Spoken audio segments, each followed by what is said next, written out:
Point is brought to you by Growth Tech Limited.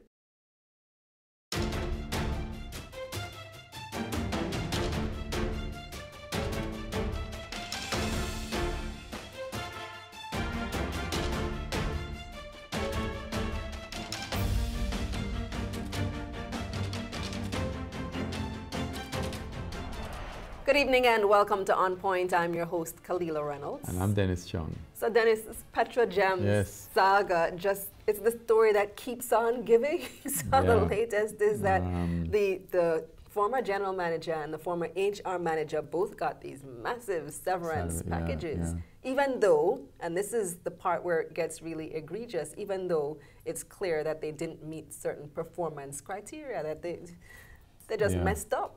Yeah. I heard it, and I was sort of surprised and not surprised, because one of the things I know is that with our labor laws in Jamaica, many times, because people don't want to go the route of the industrial disputes, they'll say, okay, let me settle. I've seen it so many times, you know. People, you would catch them doing something wrong, stealing or something, and because you don't want to get involved in the legal fees and the industrial disputes issues, you just say, just pay them off. I'll just settle. I'll just pay them out.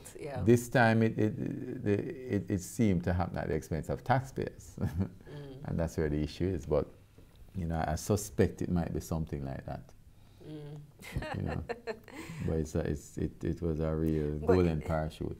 Yeah, because it's 8 months salary the typical for severance. Even though it has been alleged that you have done something wrong, and you know, but is that a typical type of severance? 8 months? That sounds not necessarily. A lot to me. Yeah, it does sound a lot, but I don't know what her contract says. I don't know what the negotiation was, and what, you know, what challenges, what they think they were trying to escape.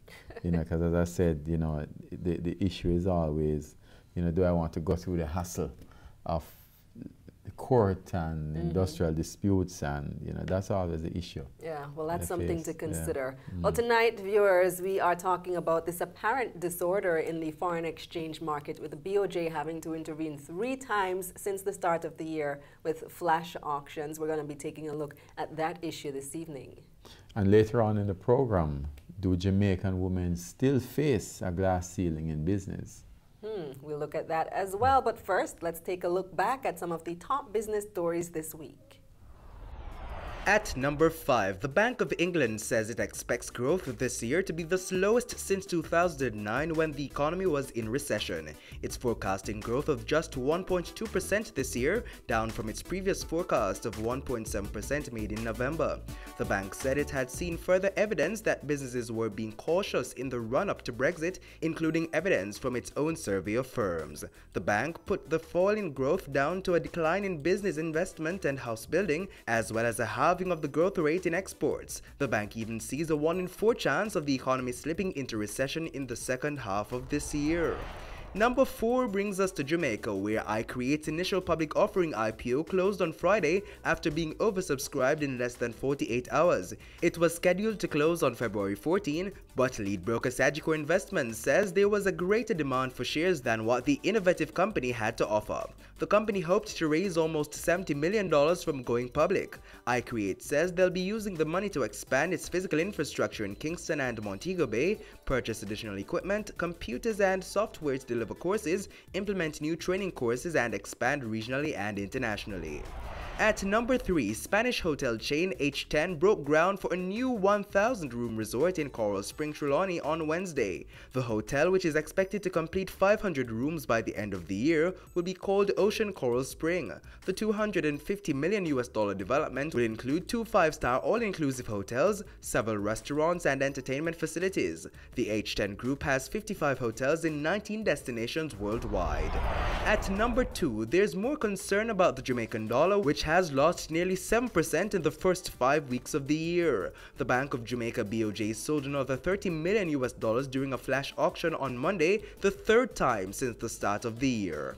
The central bank says there's been higher demand for the US dollars due to larger capital transactions in the market.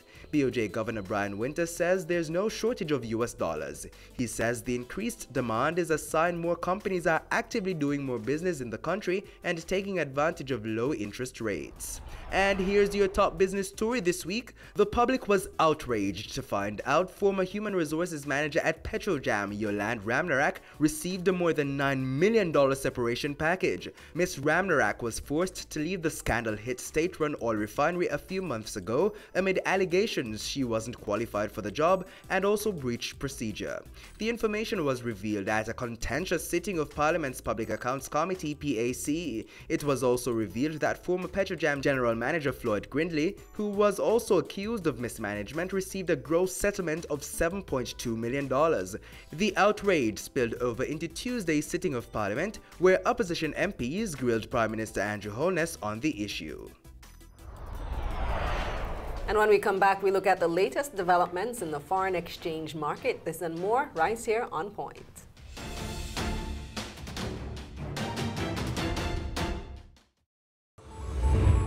GrowthTech is making connectivity like oxygen. Wherever you see the GrowthTech free Wi-Fi, feel free to connect. Watch, connect, and go, allowing you to chat, check, browse, and email securely.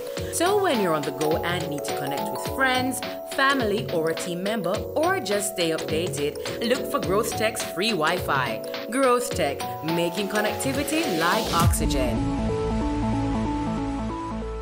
Inflation's not the enemy if we control it. If it's too high, the people are gonna cry. And if it's too low, the country not go. When inflation is low, stable predictable. Consumers and investors feel secure. And when we find a middle ground, the economy will grow some more. Car loan, school fee can start out. Granny saving now get knocked out. And the BOJ inflation targeting strategy that. Low, stable, predictable, yeah.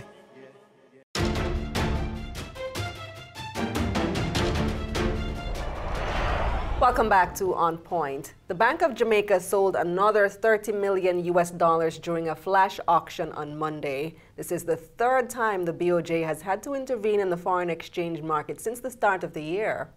Last Friday, the BOJ injected $30 million during a flash auction in January.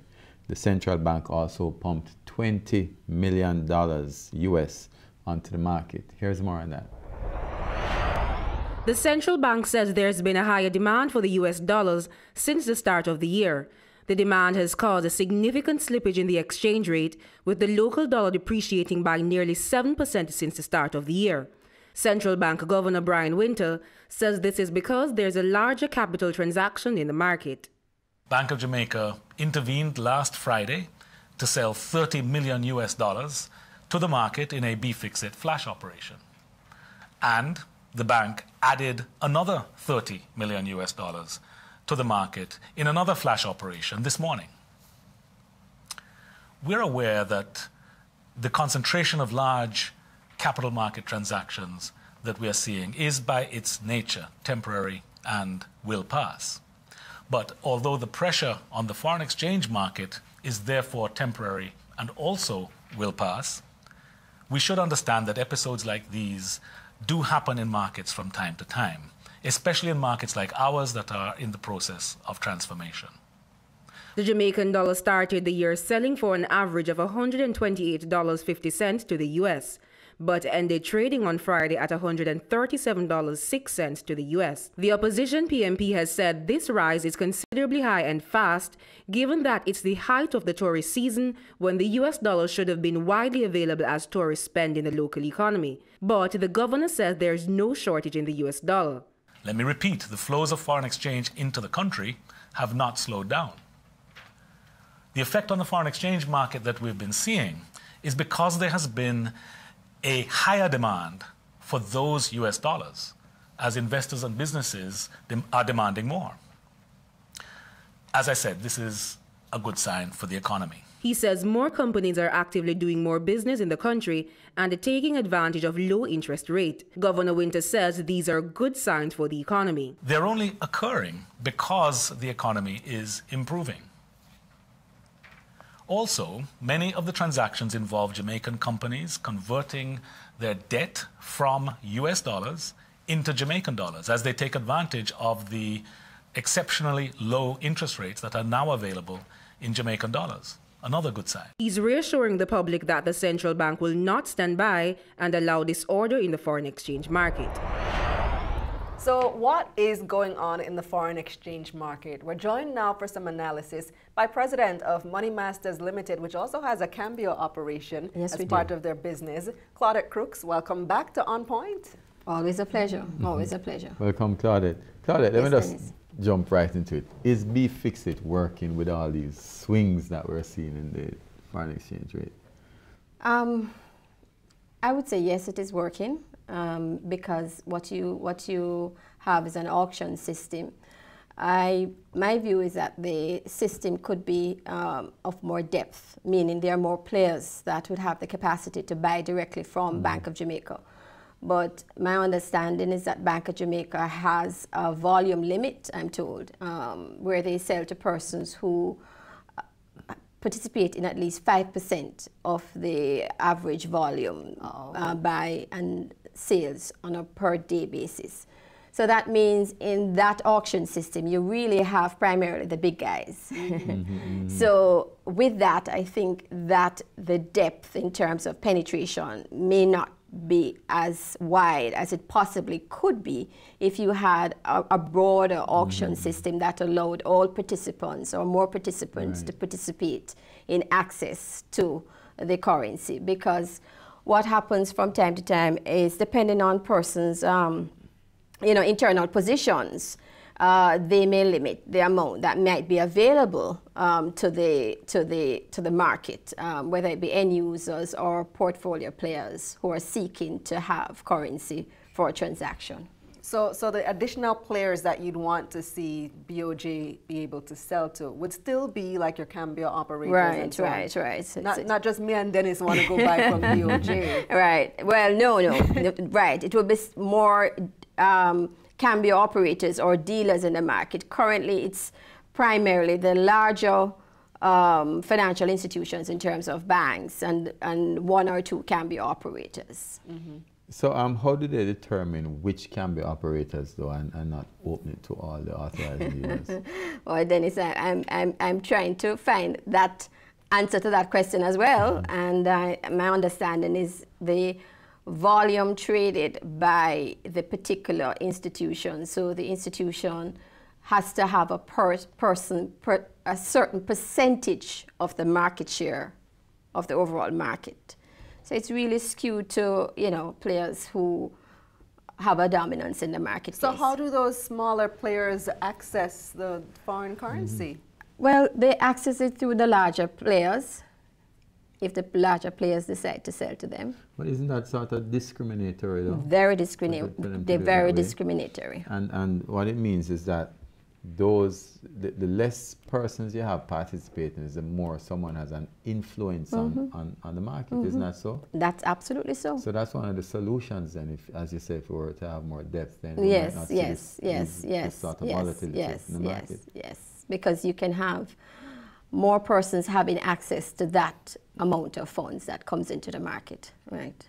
One of the points that the BOJ governor has raised is that there isn't adequate exchange of information, particularly coming from those who need the foreign currency. They're not feeding that information to the BOJ ahead of time so that they can supply the need in time for it to be met.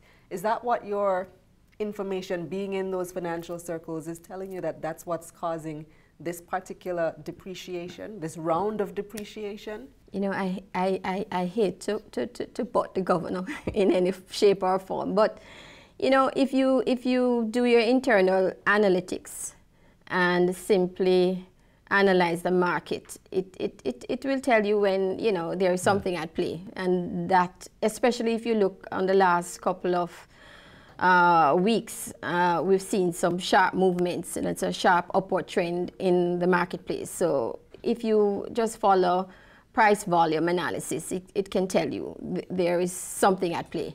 Claudette, I'm happy you raised that, because that is my view also. I don't think that the argument that Khalida put, that the governor put, is logical.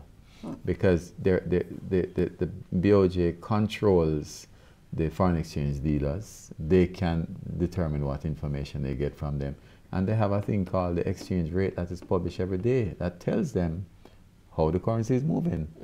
So why wait a week or 2 weeks to react to that? Why not be proactive, you know, based on it, and ensure that the dollar, if the dollar is moving $1 today and you expected it to move 10 cents, it tells you something wrong.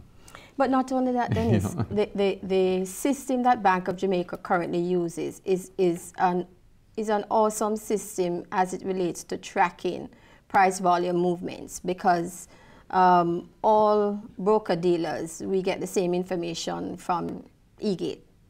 And that information tells you who trades what volume. So with that, you can have an idea as to where the demand is coming from and who is trading at a particular level based on the weighted average rate for that particular party. So the data that the market has is quite good for analysis. So it can provide the path to say, hey, you know, we need to have a little bit more conversation with this party or that party to find out exactly what's driving the demand and see if it is that we need to intervene earlier to stem a 6% devaluation in a currency within a month, because for any asset class, that's a heavy movement. It's a heavy movement. And it beyond the financial markets, it has a significant impact, because every time that dollar depreciates, we get a wage cut. Those persons who earn in Jamaican dollars, which is the bulk of the population. We're not saying that the currency should be kept stable artificially, right? But the rate of decline certainly has to be managed, because the market is very thin. It's not a very deep market. So what happens is that the market tends to swing from one point to the next because of the depth of the market. And I think BOJ has a role to play in that stabilization. In other words, they should be using some of that mammoth reserves that they boast about to put in when they expect, based on market intelligence, which I don't think they use enough of, to but that's the issue. The BOJ governor is saying they're not getting enough of the intelligence, that the players aren't telling them in advance so that they can't anticipate. A policeman doesn't sit down and wait on intelligence to come to him. You know. He goes out and gets it. And I think that, let me ask Claudette, wouldn't you agree that one of the central functions of central banks around the world is data gathering and intelligence gathering? Yes, and as I said to you, money masters use their data, and I find that their data is quite good. It allows you to do a lot of analysis. So, you know, that in itself can provide some guidance as to so what's somebody happening. there isn't interpreting the data fast enough. You know, I'm a player in the market, you know. Yes. I can say that I don't think that the data is either being sought or is being interpreted well enough, or maybe they're stuck to a process that is just taking too long in terms of reaction. I mean, Dennis, you know, I always, even though they will argue that it's a free market and they don't want to intervene in terms of setting the rate, and the market should determine the rate, I believe there must be a system in place where a particular party has an extreme one-off demand for whatever reason, that there's some window to facilitate that communication to the central bank, so that some amount of management can be in place to facilitate that like Albin Hill was saying just yesterday on the program on Nationwide, that he had a $70 million US debt he was going to retire. Something like that you're talking about, Claudette, that they should be able to just go to the BOJ and tell get the central bank. Right. Tell them so that they can anticipate the need. Because, you know, it's not unique to Jamaica, because Trinidad and Tobago right now is even in, you know, some argue is in a little bit of a worse position than Jamaica in terms of availability of foreign currency. And they manage their currency. Granted, the methodology being used by the two economies are different, but at least we're not seeing the kind of swings that we're seeing in the Jamaican economy, which is not good for the overall country in terms of growth and long-term planning. So where you have, for example, portfolio conversions, meaning conversions just because somebody wants to convert a debt, somebody wants to buy security, but the volumes are large, that should not be having the kind of impact on the wider economy as we're now seeing happening. So because it's really an artificial demand, and we need to because it's one-off. It's one-off. It's not likely to reoccur, and it has nothing to do with the fundamentals of Jamaica versus the U.S. But we also have to throw in the mix, though, that the U.S. dollar is strengthening on the global market, and so there is some sort of, you know, heavy demand all over for that currency. But we're seeing much more of a swing than in any of most of the other currencies globally. Well, I give you two instances, Claudette, and you can tell me what you think about them. In one instance, someone said to me, a business person, you know, when the dollar revalued the other day and revalued significantly, it was a disadvantage to him because he had goods at 137, and then his competitor was now getting goods at 126. Yes. So it creates a disadvantage for him. The other one, on the other hand, is when the dollar was moving the other way and moving fast. Someone came with a US dollar transaction and they said, no, I don't want any US dollars because I'm not going to put that on my balance sheet. You know, I take that loss. So it creates that uncertainty you talk about. It's a huge uncertainty. I had a client called me and the client said to me, they were away for a week abroad and they came back and they said to me, I need some US dollars. What rate is it? I said, you know, it's trading at around 134 at the time, not at these levels that we're now having. And the party said to me, but I'm restocking. How must I price my goods when you sold basically at 126 and you are now repurchasing the same item? So he can buy, he has to buy less goods, eh? Yeah, at 134. So it really has a serious impact on the wider economy, and we must find a way of fixing it. You know, I've heard the BOJ and I've heard Senator Hill as well suggest that what companies need to be doing in this type of climate with this new free-floating paradigm is hedging. And there should be, companies like yours need to offer more hedging options so that businesses aren't this affected by these wide swings. Yes, you can hedge when there's a huge demand outside of your economy for your currency. So with hedging, somebody else must be prepared to take the gamble on the other side. Yeah. So that's the issue in most cases. But then again, we really don't want to encourage that because speculation is hedging.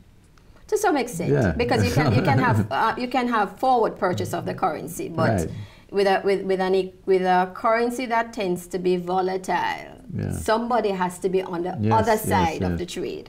And so I think a lot of persons will go, right. So you're betting on the other side.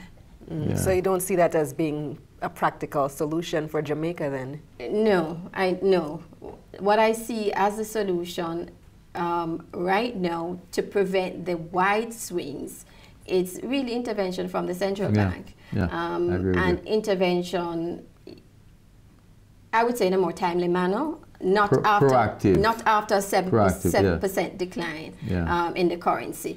No, and I always believe that you must have market intelligence to get a feel of the size of the demand that's driving that price movement. And enough information is out there. The other thing I'll put to you though, even if you have to use moral suasion, because you would see where the direction of the demand is going, and you know, just have your research team out there getting the information in order to make the right decision for the economy and for the Jamaican people. Yeah. The other thing I'd like to put to you though is that we're in a sort of peculiar and different situation than we've been in the past, because a lot of what is happening now is driven by the growth and the buoyancy in the economy, I would think, to some respect. So we have an economy that's doing much better. There's a lot of demand for real estate development and road construction. You know, there's a lot of demand for businesses, you know, who want to export and that sort of thing. Don't you think that the BOJ needs to consider that shift in the market and growing demand for currency that might come in their computations and their actions? Well, if you look at the NIR for BOJ year over year at this point, last year, yeah, it has improved. It's around about the same, a little bit below last year's. I'm sure, and I would agree with the governor, the key is for us to be earning more foreign exchange to solve the problem long term. In terms of the strength of the currency, the Jamaican dollar vis-a-vis the US dollar.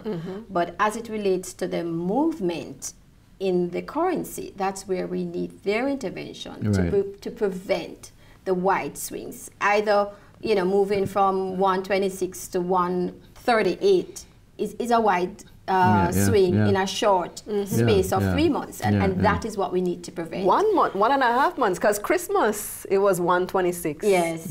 So we're now in February, right? Yeah, just 6 started. weeks. Yeah, 5 weeks. Right, and that is what we need. We need to manage.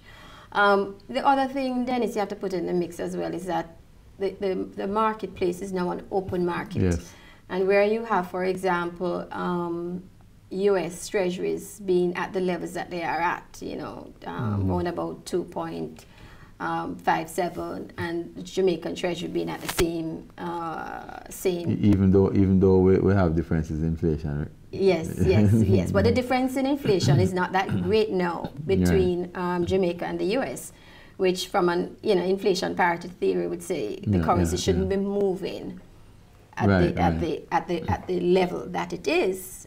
If you assume it was fairly valued the year before.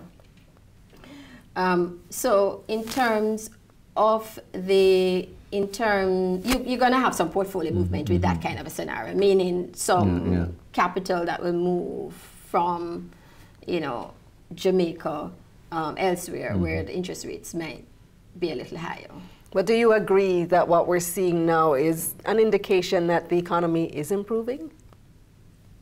The numbers will show that from the growth figures, but to say that the demand for the currency is driven by persons needing foreign currency to retool and to get into activities that is growing the economy, You don't see it? No, I think right now it might be more, that is happening, but the more dominant factors seem to be... Portfolio? Could be, yes. It would suggest that. All right. Whether it's a conversion or, you know, just, Thanks for joining us, Claudette. Always good having you on. Always a pleasure. Always a good perspective. We'll have more right here on Point after the break.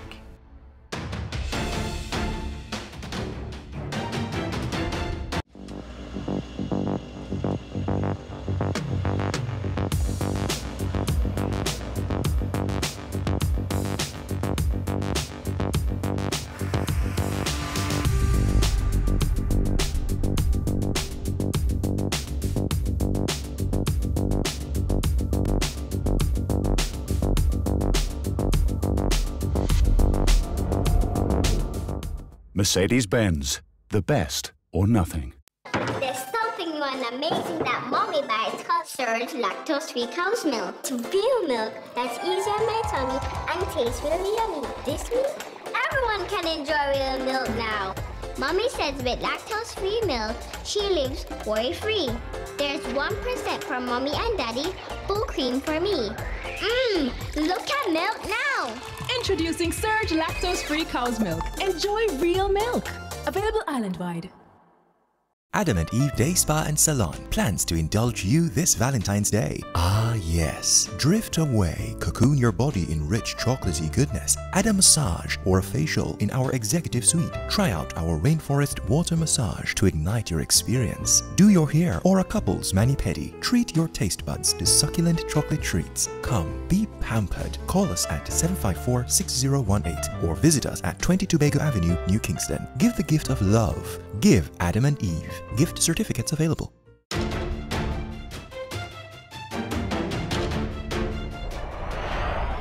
Welcome back to On Point. 24 Jamaican companies have signed an agreement with UN Women to support gender equality in business. UN Women's private sector specialist, Dr. Denise Chavans, says implementing the initiative will aid in the growth and development of businesses. She joins us now. Welcome to On Point. Welcome to On Point, Dr. Thank Chavans. you, Kalila. Thank you, Dennis. Thank you for having me. Yeah, man. So tell us, what is this initiative about? Well, it's called the Women's Empowerment Principles. I'll explain what that is in a little while, but first I want to set a context under which this work is being done. It's being done under a program called Win-Win Gender Equality Means Good Business. It runs from 2018 to 2021, funded by the European Union, UN Women, and the International Labour Organization. It is a regional project with 6 countries, Jamaica being the only Caribbean country, the only English-speaking country. The other countries are Brazil, Argentina, Chile, Costa Rica, and Uruguay. And the reason why all 6 countries were selected for this program is that we share common characteristics.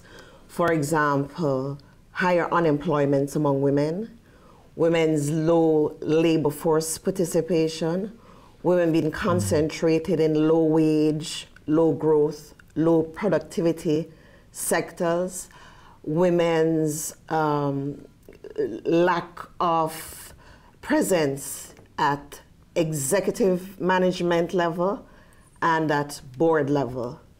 Also the gender pay gap. Those are all the similarities why these 6 countries were grouped in this Win-Win Gender Equality Means Good Business program. But a lot has been made, and I know you're anticipating this question, a lot has been made of the statistic that Jamaica has the most women managers in, is it in the world? And so this isn't really an issue for Jamaica. No, I beg to disagree respectfully. Jamaica has made significant advances as far as gender equality is concerned. The Ministry of Culture, Gender, Entertainment and Sports, specifically with reference to the Bureau of Gender Affairs, who is responsible for implementing the national policy on gender equality, has done a fabulous job. And so, yes, you're quite correct, Kalila, that statistic is oft cited, that Jamaica is the country that has the highest proportion of women managers. But if you parse the statistics and tease them and disaggregate them, you will recognize that these women are at middle management level and that there is still a glass ceiling beyond which women do not ascend. Yeah, so at executive management and also at board level. Yeah, but what causes that glass ceiling though? Because I find that we say a lot that this glass ceiling exists and it has existed. But if we don't truly understand what causes the glass ceiling, I really haven't heard enough of that, then we really can't attack the issue. Right, and that's the whole point of this program, to begin to bring to persons the awareness of what gender socialization creates. So for example, I will cite you the statistic of the higher unemployment among women than men. But don't we know what causes? Well, I'm getting to that. Causes are? I'm getting to that. I even wonder if there really is a glass ceiling. Yes, because there we've is. seen women heading up major banks in Jamaica, many major organizations being headed by women. We've had a woman prime minister as well. Certainly. But if collectively you look at the statistics, in fact, Jamaica did not meet the Millennium Development Goal in 2015 because of some of the gender equality indicators indicated that we needed to get further. And as I said before, women are not in the boardroom to a large extent. Where you find women at board representation, they're on more than one board. Women at the executive level. It's true there have been advances, but gender inequalities still exist. Women are not in STEM, for example, science, technology, engineering, and math. And when I say they're not, I mean evidently. But it's not that they're being kept out; they're just not pursuing those subjects. Yes, and the reason, yes, you're getting to what I want to say now to try and explain why it is that there's that glass ceiling. this business of gender socialization of men and women, and by the way, gender inequalities also affect men. I don't ever want to have the suggestion made that gender is about women. Gender is about men and women. There are private sector employers who will tell you that they have a hard time keeping men in jobs, that men don't want to work or don't want to work for a particular salary while a woman will take the job. So the gender socialization that shunts girl children towards education, there's an expression called tie the heifer and loose the bull. Girls are encouraged to stay in school, not to get pregnant, to study and work hard. That's one of the things that explains, for example, at the University of the West Indies, a tertiary enrollment, 70% women to 30% men. On the other hand, men, possibly because of the fact that there are some gender differences in the classroom, in the education sector, most of the teachers are female, so education is almost thought to be something that women do. Boys, on the other hand, are socialized to earn money quickly. And so this has implications for what they do as far as their education is concerned and where they eventually go. So boys do better, for example, at maths than girls. Boys do better at IT than girls. Again, because boys in the education program tend to do much better. Girls tend to go towards English and So what are we trying to achieve with the initiative then? Because I know we recognize these things, but as Kalila said, things are changing. Yeah. In my department, for example, it's mostly women. Yes. And you know, I love female workers. Right. They're very much they're very reliable. And very reliable. Yes. So what are we trying to achieve with the initiative then? Yeah. I mean, recognizing all of this. What we're trying to achieve is to give women equal opportunities to rise to positions of leadership in the private sector. There was a study. What don't they have those opportunities though? Well, equal opportunities? No, they don't have equal access.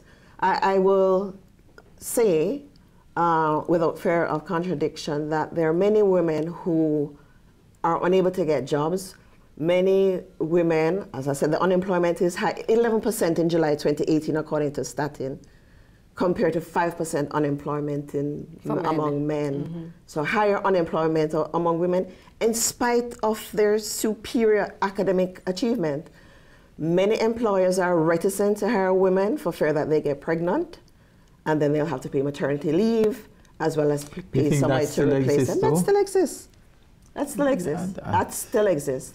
And if you look at the statistics as far as women's representation at leadership level, at executive management level, you will find that there are a preponderance of men over women. Yes, it is true that at middle management level, and the statistics back that up, there are more women, but at executive management, at board level, and in STEM, there are fewer women than men. This project aims to create the awareness of all of these issues. It seeks to promote the economic empowerment of women, both as beneficiaries and partners of development. It seeks to build the commitment as well as the capacity of the private sector. This is essentially a private sector program. But so I'd like to put it to you though that it is not really an issue. I mean, certainly in my company, the executive management are mostly female. You know, I feel lonely sometimes, you know, being in the meetings. Yeah, the CEO is a woman now. And CEO is a woman. And, you know, so I think it's very strong. I think things are changing. I think more you could talk about the socialization from the home. Yes.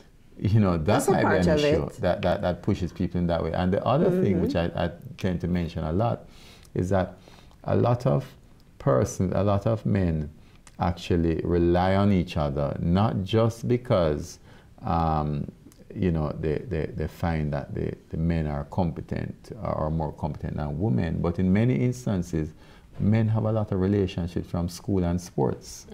Well, you have made a wonderful segue into what I want to also speak about this evening, which is women in entrepreneurship. So there was a study that was done by the Women's Entrepreneurial Venture Scope that found that entrepreneurship among 20 countries, that found that entrepreneurship in general is a challenge for both men and women, but it's particularly challenging for women.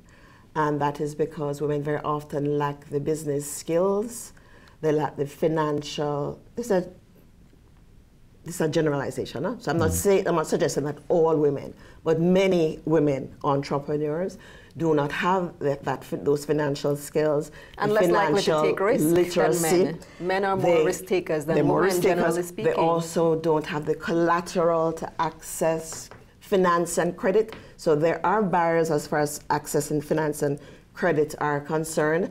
So to be able for them to scale up from micro to small to medium to level up their challenges. Who creates that barrier for women as opposed to men for financing? I don't think so. Because gender inequalities are institutionalized. In our financial institutions? Absolutely. I have a friend. Who is a business owner. And she told me she produces sauces from a farm that she owns. Yeah. And she told me that she applied for a loan from a noted financial institution. She and three men were in line for this loan. At first, they refused to grant her the loan, and so she protested, and saying that she was qualified. When they eventually relented, they granted the two men the loan. They granted the men the loan. The same loan, the same qualifications. They granted the men. But they different businesses. They granted the men. Different businesses, right? Different companies. I don't remember that level of detail. Company. But no. But the point that I want to make is that they told her when they granted her the loan that she should come in with her husband to sign the loan documents. And how long ago was this? 2-3 years ago. 2-3 years ago. So yes. Changes have been made. Changes have been made. As I said in my opening remarks, many advances have been made in relation to gender equality. And so the Ministry of Culture, Gender, Entertainment and Sports ought to be lauded. But that doesn't mean that the work is done. The work is not yet completed because, as I said before, that glass ceiling, and if you look at the statistics, it will show you, there is that glass ceiling beyond which women don't go.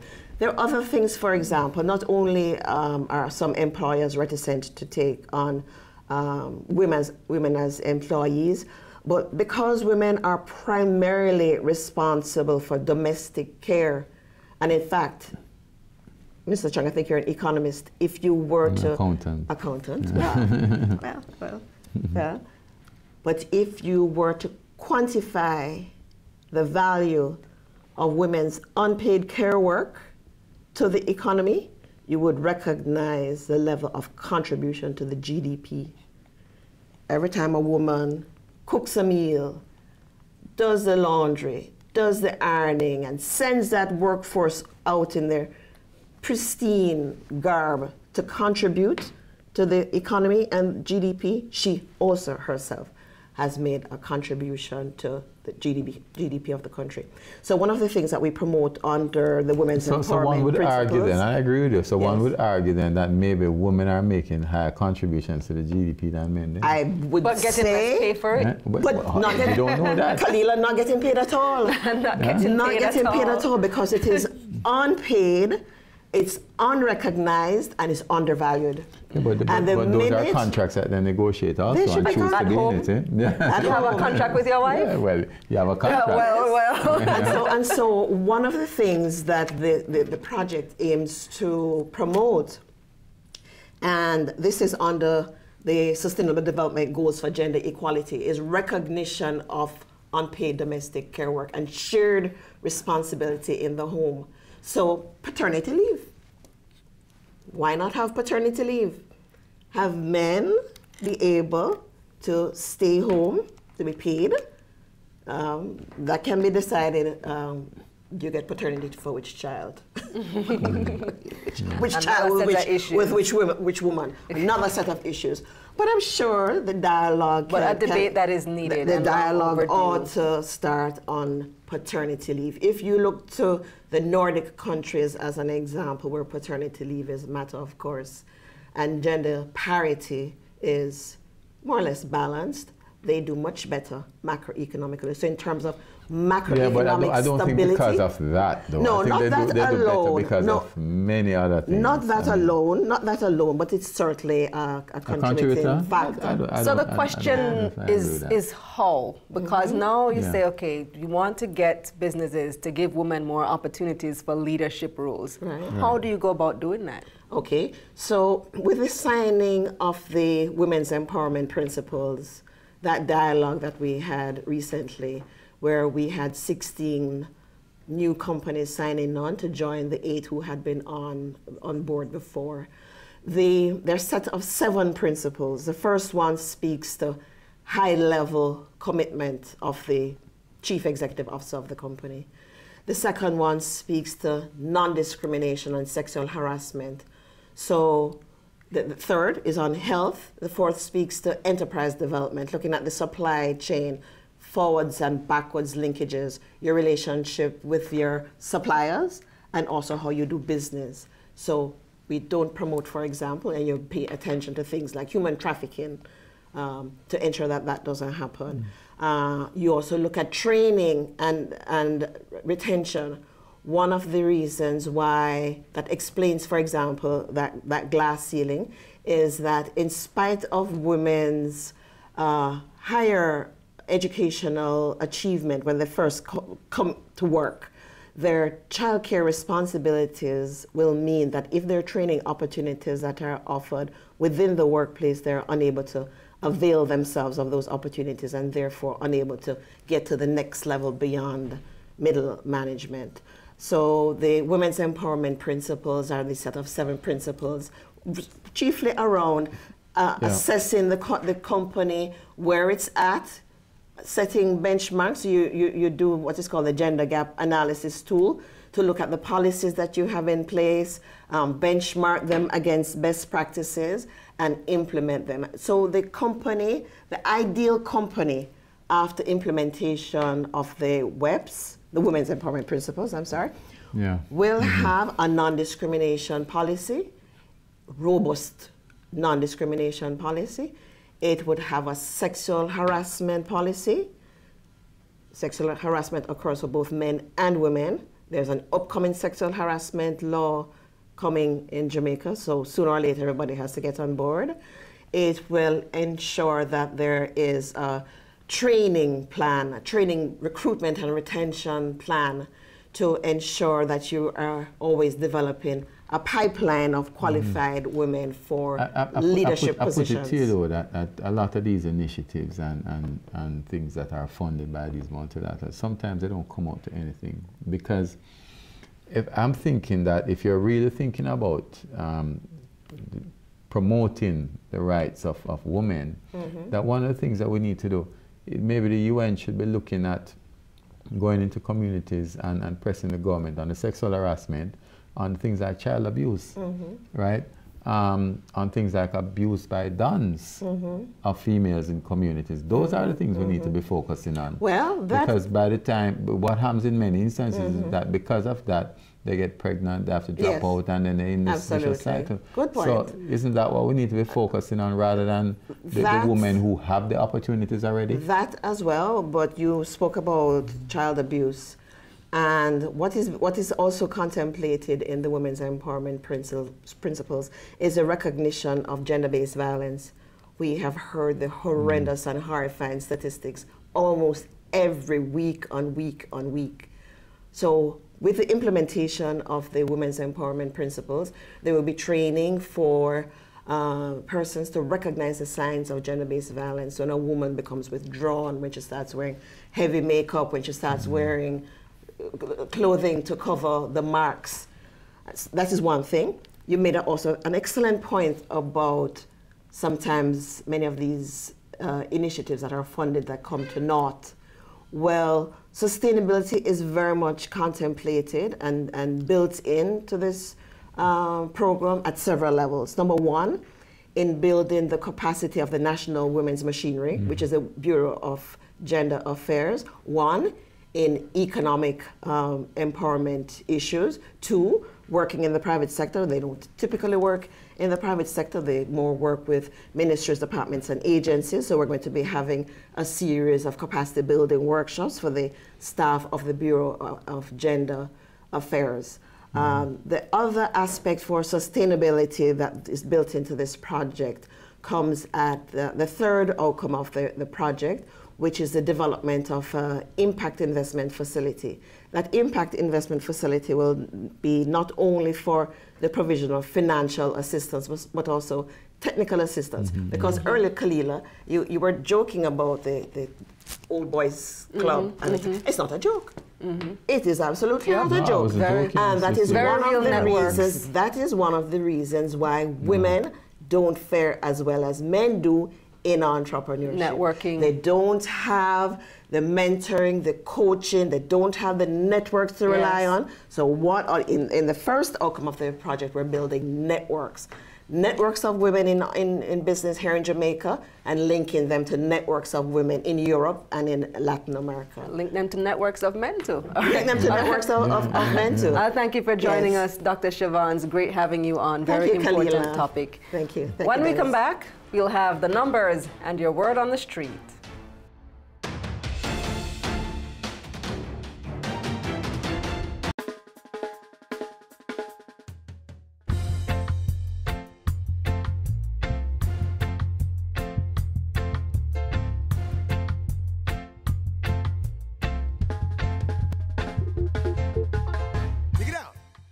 Unstable inflation is to the economy what the baseline is to reggae music.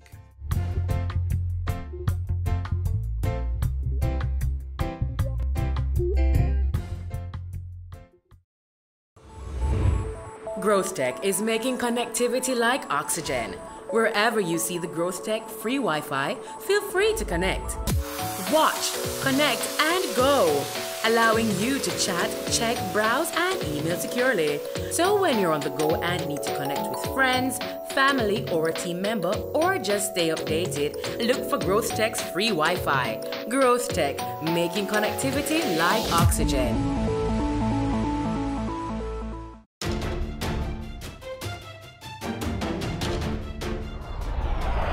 Welcome back to On Point. The Jamaican dollar has once again swung to a near record high against the US dollar. These are the numbers. The Jamaican dollar hit a near record high of $137.21 to the US dollar this week. That's an 8.5% slide in 11 weeks, with the most dramatic portion of the slide happening in just the last 5 weeks. The weakest the Jamaican dollar has ever been was in August last year, when it took $137.96 Jamaican to purchase $1 US. The BOJ has pumped $80 million US in the foreign exchange market since the start of the year to curb the depreciation. And our On Point team hit the streets and asked Jamaicans, do you believe that women still face limitations in the workplace in Jamaica?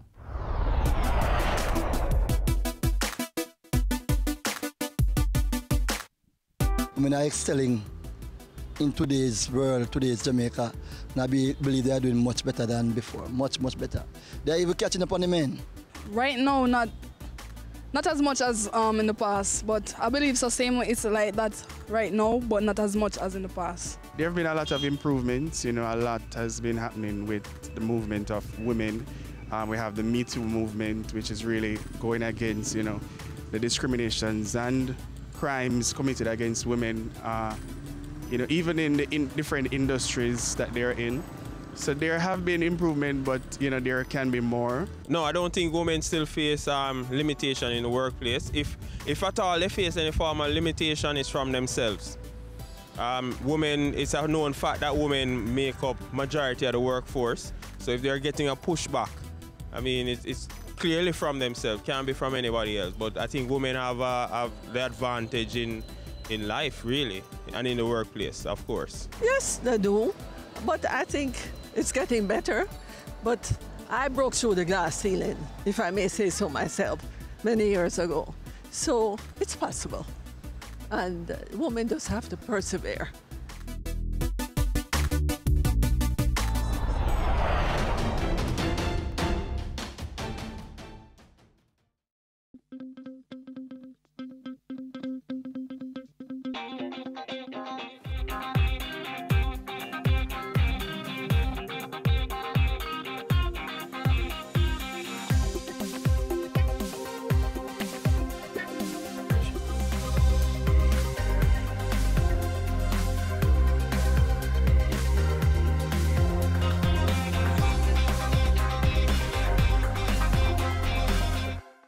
Adam and Eve Day Spa and Salon plans to indulge you this Valentine's Day. Ah yes, drift away, cocoon your body in rich chocolatey goodness, add a massage or a facial in our executive suite. Try out our rainforest water massage to ignite your experience. Do your hair or a couple's mani-pedi. Treat your taste buds to succulent chocolate treats. Come, be pampered. Call us at 754-6018 or visit us at 22 Bago Avenue, New Kingston. Give the gift of love. Give Adam and Eve. Gift certificates available.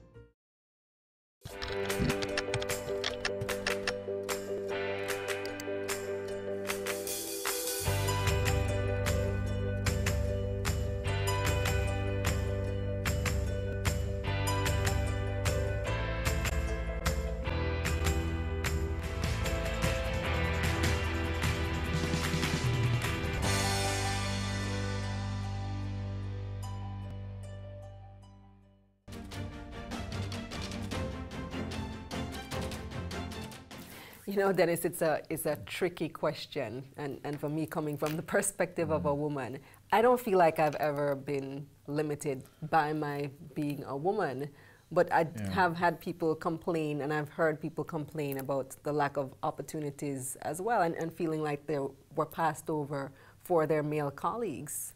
Yeah, I've heard that. I've heard males also say that they've been passed over for various reasons.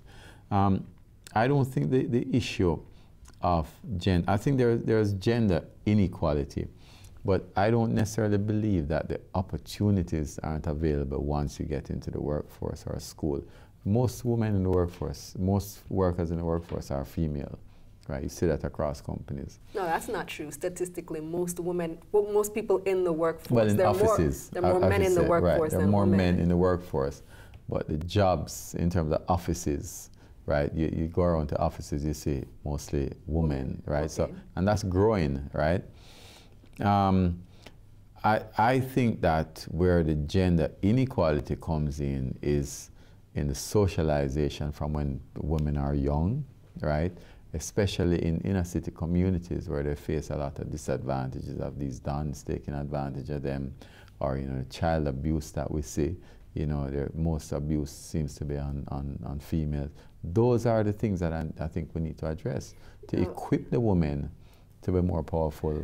I agree with that, because I think a big part of the issue that faces us as women is that we are less likely to ask for the promotion. Right. A lot of times we limit ourselves in the things that we pursue. We tend to underestimate our own value and feel like we're not worthy of the promotion, whereas men tend to overestimate their value and they'll go after it, they'll go get it. I learned a lot reading. You're familiar with the book Lean In by Sheryl Sandberg, former CEO I know it, I haven't read it. Yes, that's one of the points that she makes in that book, that women tend to not lean into the opportunities that are there. One talk that she was giving one time, she said that she wasn't going to take any more questions from the audience, and the men still raised their hands anyway, while the women didn't raise their hands. So all the additional questions she ended up taking came from men, because the men didn't listen to the particular rule, while the women were. From a socialization point of view, you know, I mean, when you I went to an all-boys school, you tend to learn to be aggressive. You know, in sports and whatever, males just are a lot more aggressive. You know, you learn when you're playing team sports that you have to win, you know, whatever the cost is. And you have to speak up for yourself. And you have to speak up. Yeah. Learn to negotiate better contracts, better salaries. It's tough, but I mean, and these are some of the steps that I hope the team addresses as well. From a early socialization, you know, I think that's where we need to address it. Yeah. Well, that's our show. I want to thank you for joining us yet another week. Thanks to our hardworking production team, to our sponsors, and to you, our viewers. I'm Kalila Reynolds. And I'm Dennis Chung. Until next week.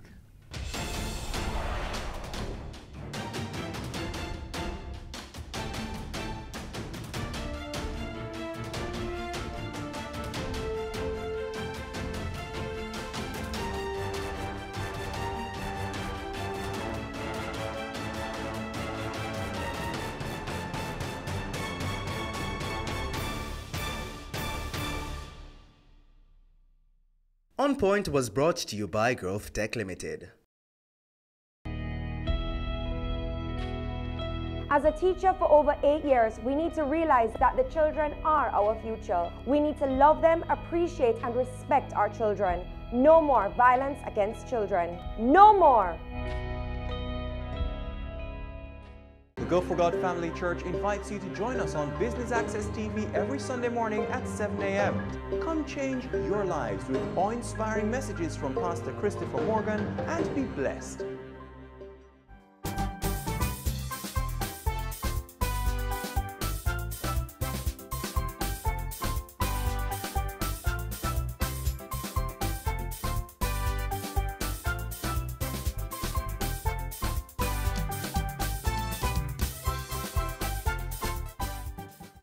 Into a dark room, and what's the first thing you do? You turn.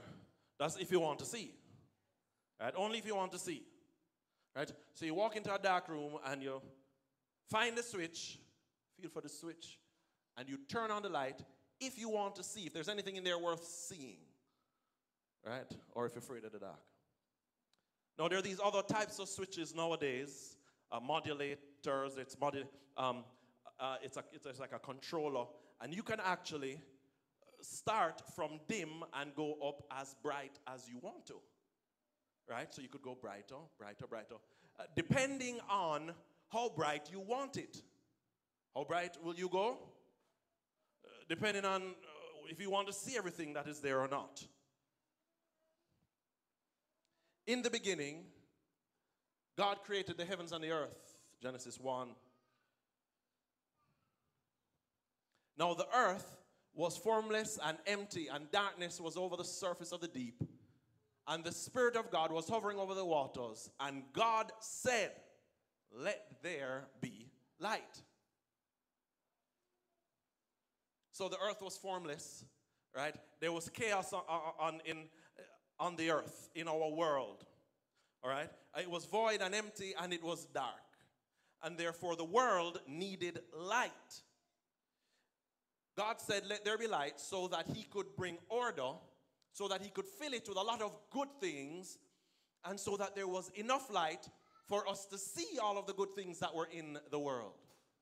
So there was so much light, just enough light, so that we could see everything that would give glory to God. How much light did God put in the world? Well, God put enough for us to see and glorify him. Now, if you read the story, there is another kind of darkness that came into our world. Right after that, just moments after, a new darkness came into our world. All right? This is a darkness that was introduced. How many of you know the story? This is a darkness that was introduced to our world through sin, right? And a sin that developed into evil, okay? And the world became chaotic again. And the world now needs light. Why? So that order can be restored. The world needs light again so that it can be filled with good stuff that will counteract this sin and the evil that's there. The world needs light so that it can dispel the darkness and allow us to see the glory that God has put on this earth. There's darkness. There's a new kind of darkness. How much light does this new darkness need? Somebody say enough. It has to be enough to dispel the darkness that is there. It has to be enough so that all of the goodness that God has created would be glorified and that we can see what God has done and what he's doing. There's a new kind of darkness in this world. And Jesus comes along, he comes into this world, and he's talking to his disciples, and he says to them, "Let there be light." Just like God said. How many of you knew that? Jesus, you're trying to trace the brain. Where is that in the Bible? Jesus came to his disciples and he said, "Let there be light." There's darkness and we need light. Let me tell you how he said it. Matthew chapter 5, verse 14. Jesus said to them, "You are the light of this world. A city that is set on a hill can't be hidden.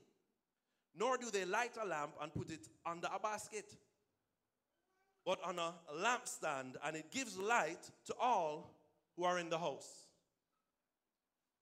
let your light so shine before men that they can see your good works and glorify your Father in heaven.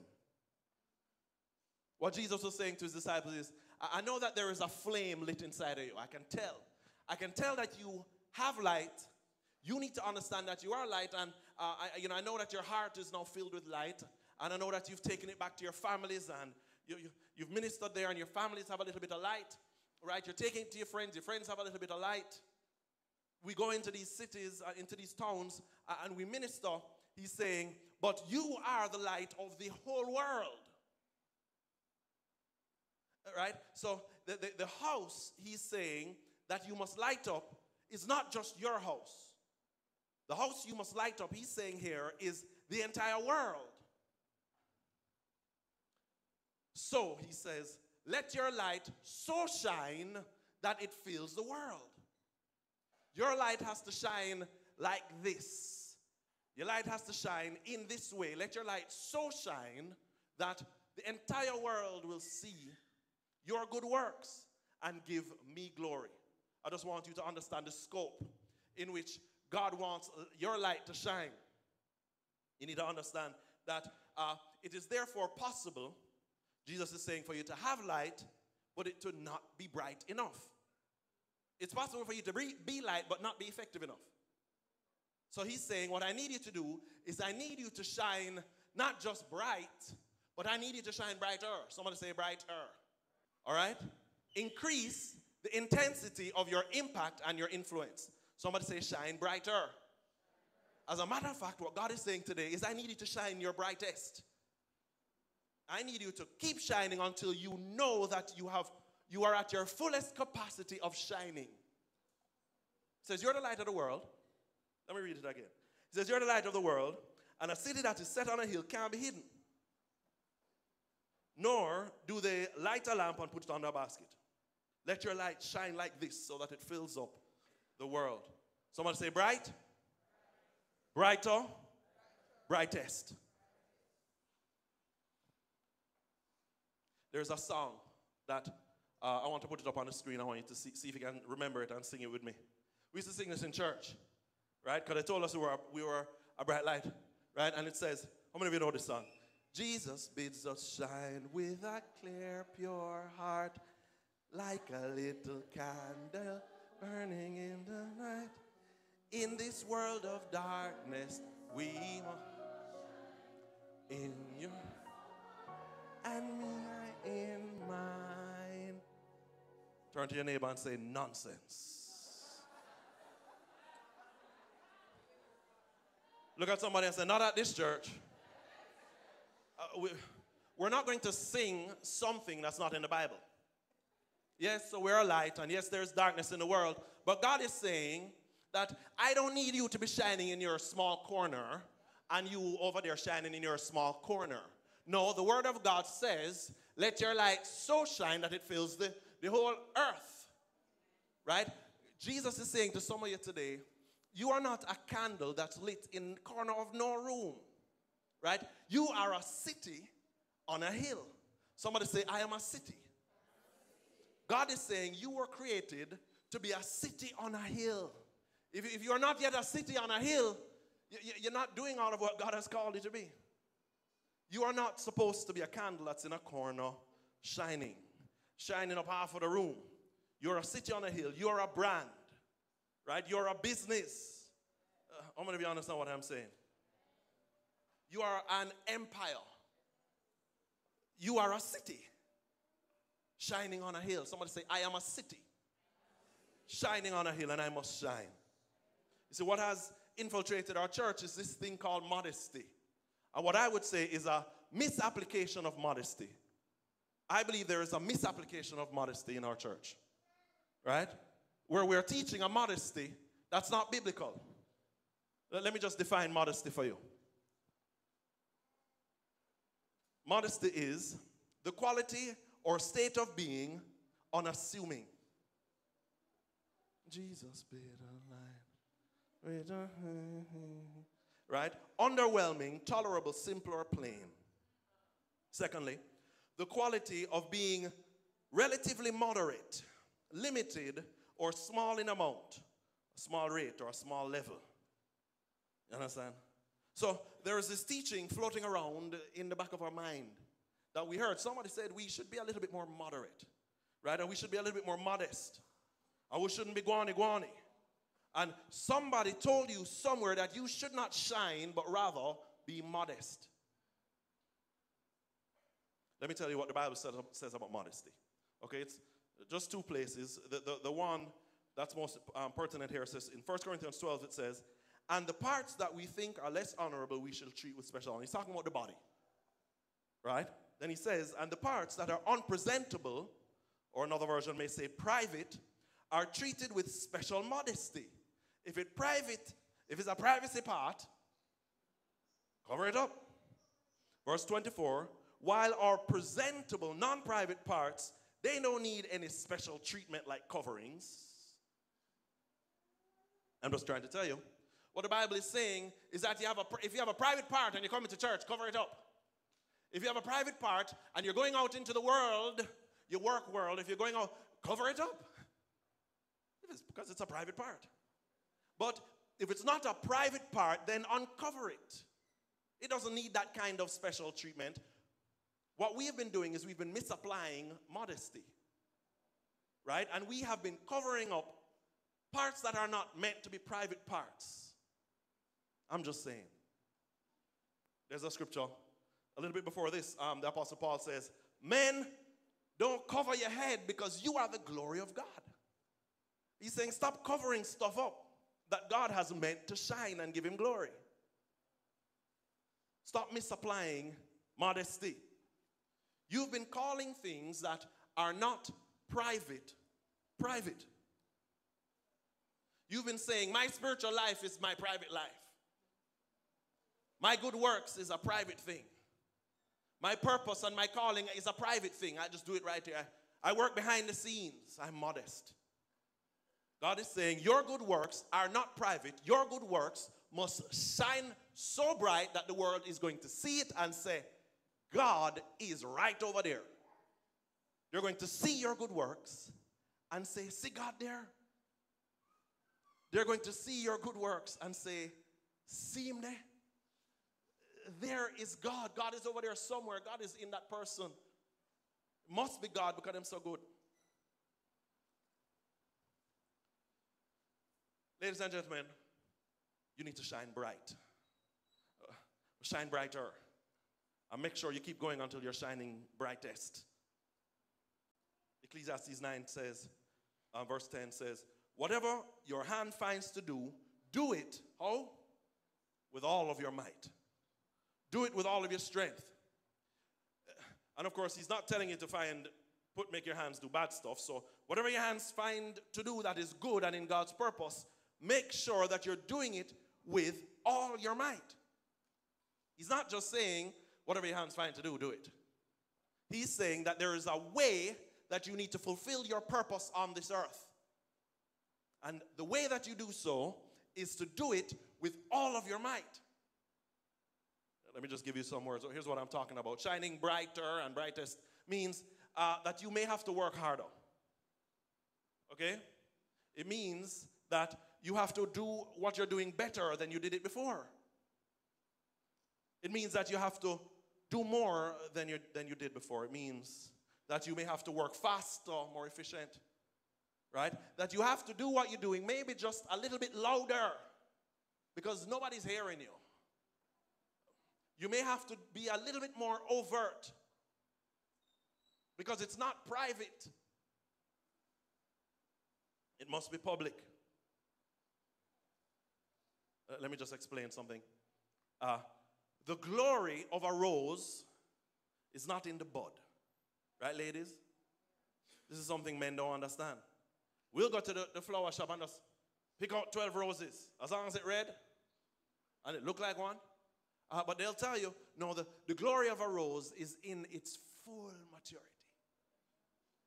Right? It's when it has reached its fullest capacity. And when you need to buy that rose is when it has expanded and been fully matured That's when you buy that rose and carry it and give your wife. She'll look at it and she can smell the glory. She can see the beauty, the fulfillment of what it was created for. The glory of the rose is in the maturity and the fullness of it. Not when it's scrunch up, so I mean it's pretty. You kind of smell it, it's still. But in the what? The maturity of it. God is saying, some of you, you need to keep moving forward onto full maturity. You're kind of shining, but you're not fully shining. God is saying today that some of you, you may feel like you're losing in your life, right? You may feel like you don't have any shine in you, but God is saying, I'm not finished with you yet. God is saying, what I've started in you, I will finish in you. If you feel like you're losing today, I'm here to tell you that God is saying, I'm not finished with you. Look at somebody and say, God, not finished with you. And then he's also talking to all of you that think that you're ahead of everybody else. Some of you think that you're leading and you're doing good. God is saying to you, I'm not finished with you either. Some of you are ahead of everybody else and you feel like, well, once I'm ahead of everybody else, I can kind of slow down. God is saying, no, I need you at your fullest. My glory will come when you're at your fullest. Whether you're losing or whether you're winning, God is saying, I'm not finished with you yet. I want to take you to the place where you are fully mature. When you're glorifying God, ladies and gentlemen, there are some sounds that you will hear, and I'm just going to share them with you. The sounds of glory. The kind of sounds that come out of people's mouth or their spirit when you are glorifying God. About a long time ago, when I was living in Pittsburgh, Pennsylvania, I was a single man, and I was a pastor at a church. And there was a lady, we used to call her Auntie D. Somebody say Auntie D. And Auntie D used to say, Pastor Chris, when are you going to come over for dinner? When are you going to come over for dinner? She was an older lady, right? And I used to kind of be like, I don't really go over people's house for dinner just so. You know what I mean? When are you going to come over for dinner? When are you going to come over? Then one day she said a magic word. She said, when are you going to come over for dinner? Because I make a mean pork chops. I was like, now you're talking, right? I said, pork chop, okay. I said, well, when? She says, come over Thursday evening, come over to my house. So that Thursday evening, I knocked on the door, and she opened the door and said, hey, everybody, Pastor Chris is here, right? And I walked in, and I saw her daughter standing there. And she said, Pastor Chris, this is Dawn. And then that's when I figured out that she didn't bring me there for the pork chops, right? She brought me there for Dawn. And I said, hey, Dawn. But Dawn wasn't really my type, okay? Just so you know, she just wasn't my type. Whatever type, and she wasn't any of them, of my type. Not for me, right? But then what happened next changed my life. I sat down. She brought pork chops, 2 big fat pork chops, mashed potatoes, right? And some greens, right? And I sat down there and I cut into that pork chop. And I bit off a little piece of meat and a little piece of fat. Right? A piece of meat, like a piece of fat, dip it in the barbecue sauce she had on the top of it, rub it, put a little mashed potatoes on it, right? And put it in my mouth. And I made the sound of glory and I said, mmm. I said, mmm. Right? And I sat back and I just looked at it. And you know when something just tastes good, you sit back and, right? And how many of you know when something tastes so good, you're just like, Jesus. And you're looking at it, and you feel like you need to pray again, and you say, Father God, just for what I'm about to receive, you know what I mean? For use in your service. I prayed again. The thing tasted so good, I said, God is good. I said, I remember I said, Miss D, you are created to cook. Right? I mean, it was so good, I looked at her daughter, and I was like, woo. I said, but this girl's starting to look like my type. Change my mind, change my perspective. So there's some things that are more important than a type. All right, I said, can your daughter cook like this? She said, Christopher?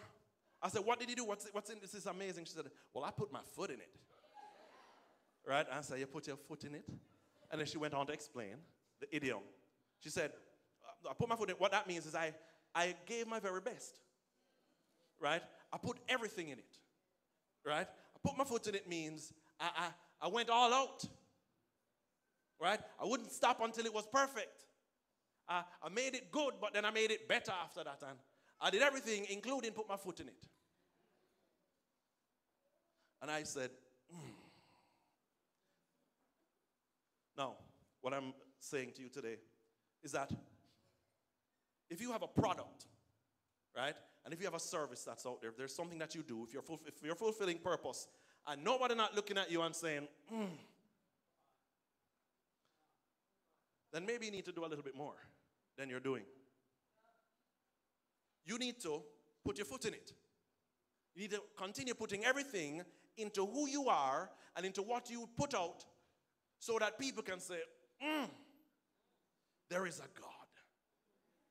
I'm going to be honest on what I'm saying. If you're putting out a product and a service and you're not hearing anybody say, then you need to move from bright to brighter, right? And keep going until you reach brightest. Somebody say, Say, hey, Dawn.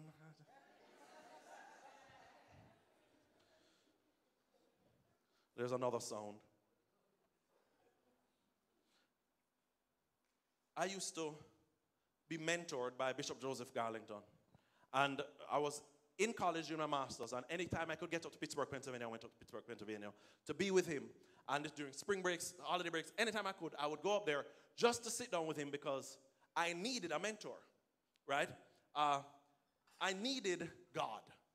And I found a mentor, and my experience was that I would, anytime I had questions or I had difficulties in my life, what I'd do is I'd write them down. I'd have a little black book, and I'd write down my questions. Because there would be moments with him where we'd be flying in the air, flying to a place where he's going to preach, and he would be doing some work, and I'd sit down there patiently, and then he would close his laptop. He would look at me and say, okay, Chris, it's your time. And I would say, I have to take out my book, and I have to have my questions ready, right? Because it was an opportunity. And I would say, and I would ask him a question. I remember one time I was going through this thing where I was confused.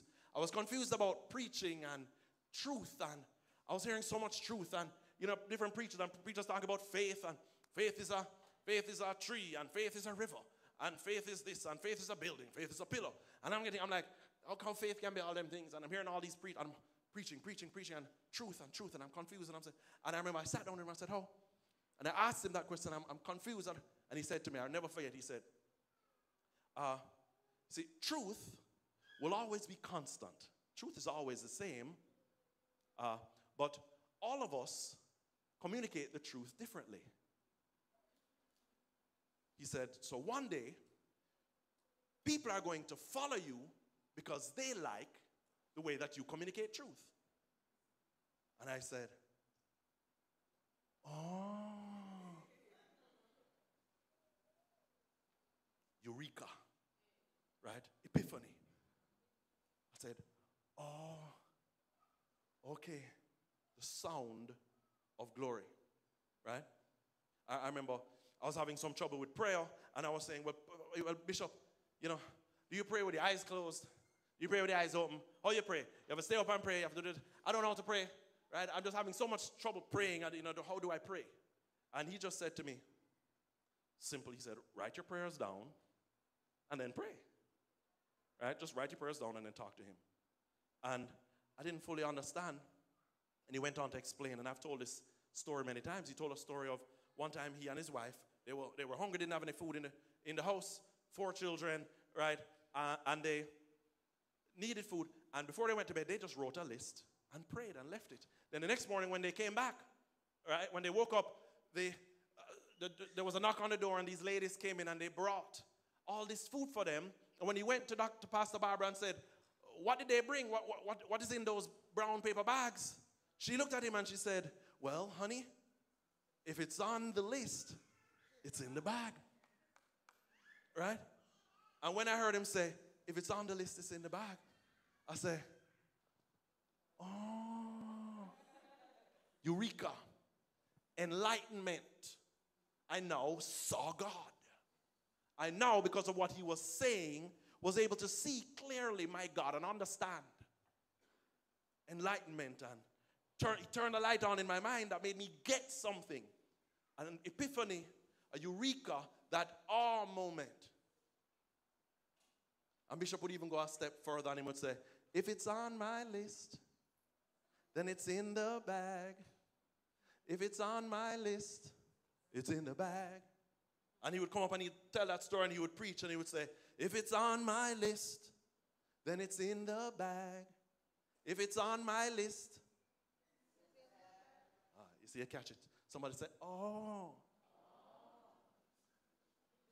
What I'm telling you today is that if you are teaching and nobody's looking at you like, oh, then you need to keep working on your teaching. Because you haven't quite tapped into glory yet. Glory is found in the sound of eureka, the sound of enlightenment when people get the truth. I'm just saying, if you're talking a lot and nobody's looking at you and saying, oh, if you're mentoring and you're coaching and you're discipling or you're spending, if you're talking about stuff and there's nobody in your life grasping truth from you, nobody in your life saying, oh, then you need to find something else to talk about. Right? You need to find something, you need to start talking about some stuff that will bring glory to God. Glory is found in that moment when people get something more of God. I'm just saying, I'd advise you to stop talking about stuff that just doesn't give God glory. Some of you are talking about some stuff that making people say, or or no, sir. I'm going to be honest on what I'm saying. Somebody say, oh. That's where the glory is. There's another sound, another feeling. I remember years ago, again, I was watching Usain Bolt. And Usain Bolt won his race, right? And everybody, I was watching it live. It was at the stadium, right? And he won his race and everybody is just dumbfounded. They're holding their head and they're saying, wow. Somebody say, wow. If you've ever watched Usain Bolt and just said, wow. And we say, wow, we have this feeling of wonder and awe because of what we're seeing. Not just because he's faster than everybody else. Everybody in the race fast. But it's the way that he does it. What is awesome and wondrous about Usain Bolt is that when he's running, it looks so effortless. And you're saying, wow. Him run and him look like him running slow, but him running faster than everybody else. He's running, and he's looking at everybody else to the left and to the right. He's smiling at everybody else. He's having conversations with them. What are you doing after the race? And you sit down there and you're like, this guy, it's just so effortless. And the only thing you can say to yourself is something like, wow, the glory exuding out of that man because of what he's doing that causes man to say, wow, right? And they come from all over the world because they want to know what is inside this man. Not true. That they come from, they want to find out where they want to know where his source is. What is his source, right? It's not that I want to be like him, but I want to do something in my life like him. You know, how come him so great? Or what is it? You know, maybe I'm not supposed to be running a race, but I want to get close to him to find out what it is, right? What is it that he has that causes him to be so effortlessly great? Wow. They come from all over the world, and they look at him eat. They want to find out if it's the yam, right? They want to find out what it is that makes him do, you know, like that. Is there something in the air that he's breathing? And they come to Jamaica and they're like,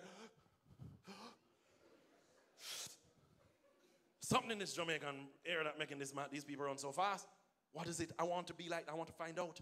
But you ask him, he's going to say, well, I practice. I practice. God is saying you need to find that thing that you do that causes people to say, wow. You don't reach wow yet, then that means you need to be brighter. You have the light. But you should be shining in a way that causes people to say, I want what she has. Not necessarily to be her, but I want what she has. I want what her source is. What is your, people should be asking you, what is your source? Who is your source? They're so thrown off and blown away by your wonder that they want to know, who is it that is inside? What is it that is inside? You should be shining so bright that people want to know what it is you're doing. And then you can do like Usain Bolt after you do it and they say, wow, and you can say, and you can take it to the world. What was Bolt pointing at this whole time? I don't know what he was pointing at, but what will you be pointing at when they look at you and say, wow? God is saying, I'm waiting for you to get to a place where you hear the sound of glory. When people in your world are saying, when other people in your world are saying, and when people are looking at you and saying, wow. If you don't reach them sounds yet, well, you need to keep pushing to be brighter. Wow sales. Have you ever hit wow sales? Right? Anybody ever done a wow presentation? Anybody ever organized a company or organized something that somebody came in and said, wow. Efficiency, wow efficiency. Wow skill, wow talent. If you're not hearing wow, then you need more practice. Amen? I just want to close with this. God gave you to this world to shine. All right? God needs you to know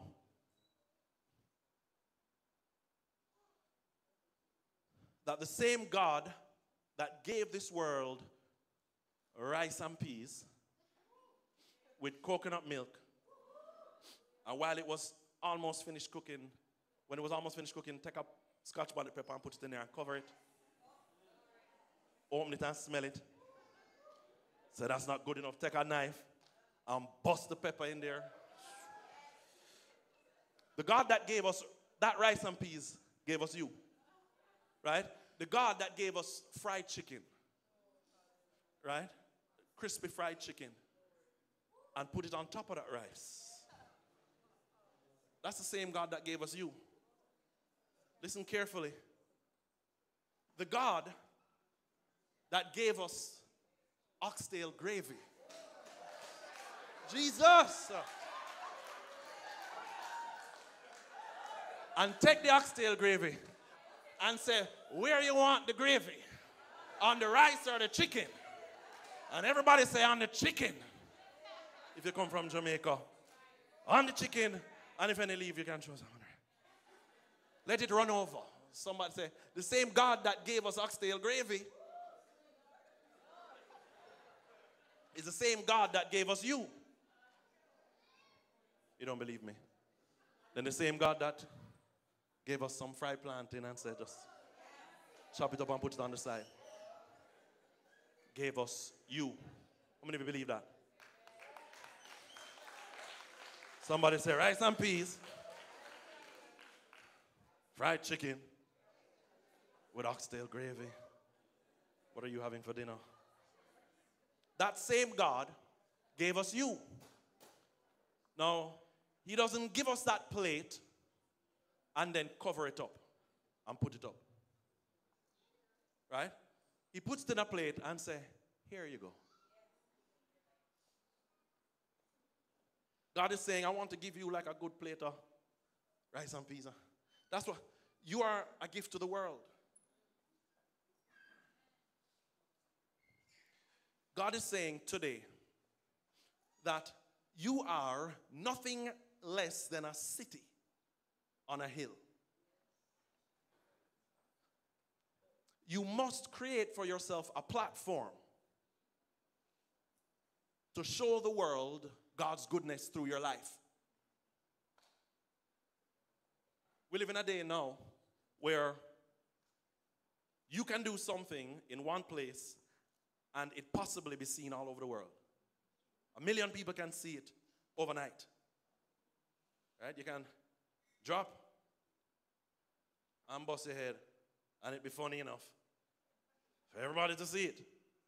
Or you can do something good and go on that platform and the entire world see it. But then some of you good Christians have your account on private. That's just not me. I'm just not that kind of person. God is saying, listen, get a page, create a platform for yourself, whether it is online or not, and begin to shine. Because you are the light of this world. The place is dark, and I'm trying to turn the light on all the way up so that they can see all of the goodness that is in this world. Set up a platform for yourself. Take your account off of private. Start posting stuff that gives glory to God. Keep going until you are saying, until everybody's looking at your page and saying, until they're saying, ah. And until they're saying, wow. I'm going to be honest on what I'm saying. Don't take no pictures of me and post me. All right, you can take a picture. I'm just saying, just one. Thank you, sir. I'm just saying, don't say, why you don't shine? Why Pastor Chris don't shine? Let somebody else shine for me. Let somebody else shine. I'm not a shiner. God is saying, if you're a Christian, you're going to be a shiner. Stand up with me, please. Look at somebody and say, let your light so shine before men that they will see your good works and give God all the glory. God is ready to take you from bright to brighter to brightest. Put your hands together. If Heavenly Father, we make a commitment today to no longer be hidden. Father God, we will keep pushing until we hear the sound of glory. Until we know that what we are doing is fulfilling lives and changing lives. Until what we do causes people to see you. Until what we do causes people to ask us who our source is, we'll keep pushing until our light so shines that our world is changed.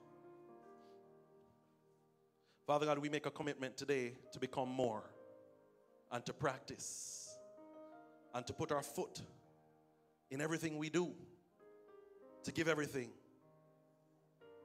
Father God. Lord God, I just pray a special blessing today of everyone that has prayed that prayer. I pray, oh God, that you would awaken in them your purpose. Father God, help them to know your purpose, that they may glorify you and finish the work that you have called them to. That they will do so with such efficiency and such glory, with such expertise, Father God, that you will be seen. I pray a blessing over your people today, that they would come out of their shell and shine.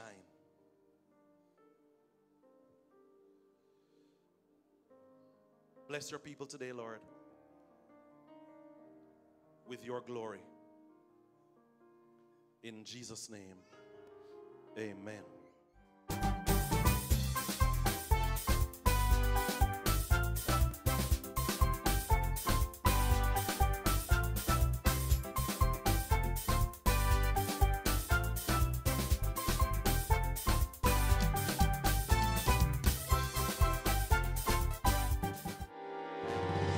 Join the Go for God movement today. We need your help to keep this powerful message going on air. Partner with us by making a one-time donation or a monthly pledge. Contact the Go for God Family Church at 631-3377 or send us an email. The Go for God Family Church invites you to join us on Business Access TV every Sunday morning at 7 a.m. Come change your lives with awe-inspiring messages from Pastor Christopher Morgan and be blessed. Adam and Eve Day Spa and Salon plans to indulge you this Valentine's Day. Ah yes, drift away, cocoon your body in rich chocolatey goodness, add a massage or a facial in our executive suite. Try out our rainforest water massage to ignite your experience. Do your hair or a couple's mani-pedi. Treat your taste buds to succulent chocolate treats. Come, be pampered. Call us at 754-6018 or visit us at 20 Tobago Avenue, New Kingston. Give the gift of love. Give Adam and Eve. Gift certificates available.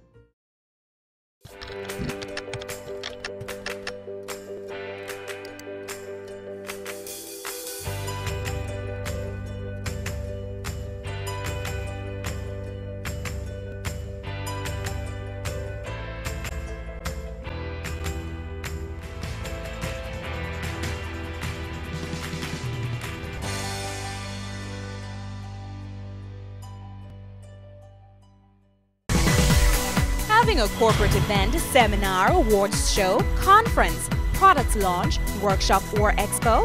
Business Access TV is here to showcase your event. Contact our sales department at 908-0919, 906-6357 or 908-2775 for more information. Business Access TV, serious about business. This is Weekend Business Report. Economic windfall. Unsecured loans. Alleged corruption. Follows the closure. If they made this investment, Brokers strive to increase revenues. He sought some answers. Financial meltdown. Here are the week's final. Here's Garth. News Roundup.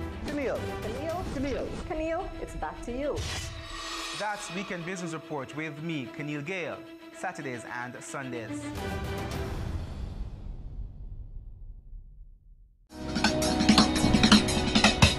Cameo brings the creative industries to life. Delighting creatives in different fields each week. Art. My life turns art, I breathe, I eat art. Fashion. Food. Without a customer, we're nothing but four walls. Music. Film. Cameo, only on Business Access TV. Having a corporate event, seminar, awards show, conference, product launch, workshop or expo? Business Access TV is here to showcase your event. Contact our sales department at 908-0919, 906-6357 or 908-2775 for more information. Business Access TV, serious about business. This is Weekend Business Report. Economic windfall. Unsecured loans. Alleged corruption. Follows the closure. If they made this investment, Brokers strive to increase revenues. He sought some answers. Financial meltdown. Here are the week's final. Here's Garth. News Roundup. Camille, it's back to you. That's Weekend Business Report with me, Camille Gale. Saturdays and Sundays.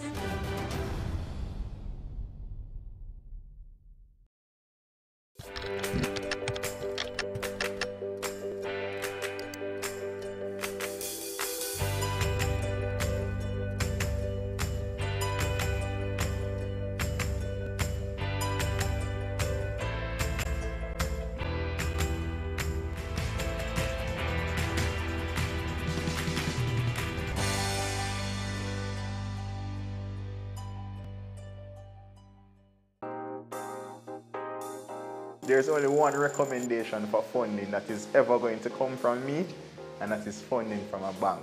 This is the cost to build, and it includes every nail and screw for the building. Our motto is building communities, building a nation. Get in the know with the world of real estate with Business Access TV's Home Sweet Home, Sundays at 4:30 p.m.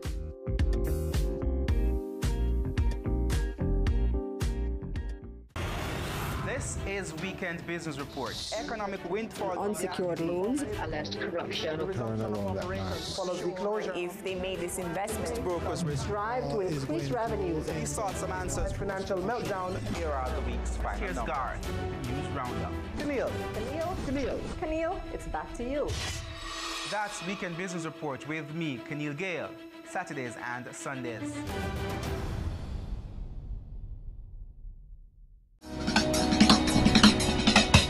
Cameo brings the creative industries to life, highlighting creatives in different fields each week. Art. My life runs art. I breathe, I eat art. Fashion. Food. Without a customer, we're nothing but four walls. Music. Film. Cameo, only on Business Access TV. Have you seen it? It's BATV Live. Live streams of business news weekdays at 7:30 p.m. Stay on point Thursdays at 8 p.m. with our Business Current Affairs show and Weekend Business Report Saturdays at 7:30 p.m. wherever you are. Log on to our Facebook page at Business Access TV or visit our website at batvja.com. Live and at your fingertips. Business Access TV. Serious about business. Sundays at 4:30 p.m. It's all about Home Sweet Home. Get your half-hour dose of the business of real estate, from laws and concepts to reality, building, buying, or renting. Or what about trends in decor or renovations? Home Sweet Home will keep you up to date.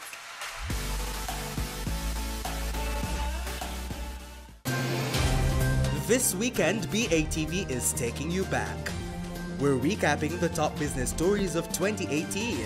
A scandal that rocked the country, a booming economy, and rape allegations that triggered a security audit. These stories and more in BATV News' Year in Review, this Saturday and Sunday at 7:30 p.m. Have you seen it? It's BATV Live. Live streams of business news weekdays at 7:30 p.m. Stay on point Thursdays at 8 p.m. with our Business Current Affairs show and Weekend Business Report Saturdays at 7:30 p.m. wherever you are.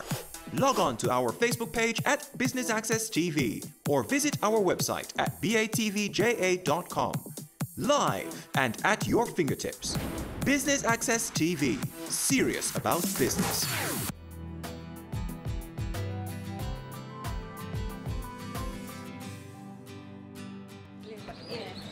Hi, Mas Errol. How you do? Not too bad. This was so interesting in the paper today, Mas Errol. Enough things. Did you know that the EU has been doing a lot of work in Jamaica? Who is the EU again, Mas Errol? The European Union. A group of European nations that come together to promote social and economic progress and peace across the world. For true? Newspapers are well and good, but I bet I can find more information from the internet. I know just the person to call. Hi, Minister. Minister. Hi, Jody. Hi, Errol. What can you tell us about how the European Union has been helping Jamaica? Over the past 43 years, we have received approximately 1.2 billion euros, and this has run the gamut of a number of developmental programs. A particular area of support has been in the area of agriculture. The EU has provided grant funding and support funding for sugar-dependent areas. Between 2006 and 2017, the EU provided some 23 billion Jamaican dollars to help people living in areas that are dependent on sugar. Under the AMS, 397 houses have been built for residents. This replaces the old barracks-type housing in which they used to live. The condition of the barracks were completely rough. No light, no water. We never have any transport. The bathroom is outside and the toilet was a pit toilet. We never have no tank, we have a tank. The lights are here, the bathroom inside, the kitchen inside. Thank God for the benefit we have right now. Nearly 200 miles of roads have been built or reconstructed in the parishes of St. Catherine, St. Thomas, Trelawney, St. James, Hanover, St. Elizabeth, Westmoreland and Clarendon. Based on the roads that we did, it has created some form of ease for the truckers. Citizens of the area, they also benefit from the road. More than 2,000 SDA residents have received vocational training. The center would have been equipped to the tune of over 7 million Jamaican dollars to purchase various forms of training supplies and equipment across 3 skill areas: apiculture, bartending, and cosmetology. I have been receiving training in various areas such as facial, massage, nail. They have helped me to be certified and I can now earn an honest living from this. The EU provided over 100 million Jamaican dollars in new business grants to residents in sugar-dependent areas. Thanks to the EU for giving me this injection of 1,000 chickens, the feed and medication. I received $1 million and it makes me into a woman that I am today. The EU's AMS program has also funded extensive improvement to health facilities. We expand the waiting area, operational space for our doctors and nurses. The staff morale, it has improved because you're better able to work with more privacy. With the funding, we're able to open this section we call the male ward. It is marked improvement over what it was. You feel comfortable, feel like at home. Enhancement of educational facilities. I have assisted us in erecting an auditorium. We have a fully refurbished computer lab, and we have a library with over 300 books. We got $11 million to build the facility, and it was a wonderful restroom for the school, and we appreciate it. Upgrade of childcare facilities. The funds were used to retile the bathrooms. We improved the plumbing area on the dorms, extended the kitchen and the dining room. Conservation of the environment. We embarked on a project here in Salt River, the Portland Biodiscovery Center. Funding has gone towards the erection of the building as well as the construction of the boardwalk. Increased access to sporting facilities and the preservation of Jamaica's historical architecture. We were fortunate to get funding for the rehabilitation of the building with computers and computer workstations. The EU-Jamaica relationship has strengthened considerably in recent years. Our contribution focused on building resilience, improving quality of life of people in the communities, and providing alternatives. I am absolutely confident that the strong and very constructive relationship that we have today, based on trust, based on partnership, will continue. You see how the European Union partner with us? You're right, Mas Errol. Life's sweet of it true with the EU.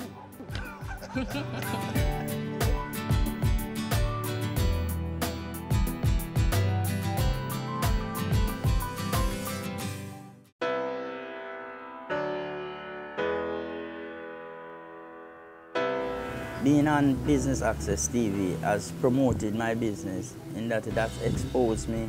I'm selling to Sanders now. I've been even to Brussels. I've get commissioned to build the ACP logo, and I'm back here now. I'm doing different items, like it's creating more souvenir, different style of souvenir. Anyone that is considering to do business with Business Access TV should go right ahead, because it motivates and propels the work forward. You know? Your business matters. Promote it on Business Access TV.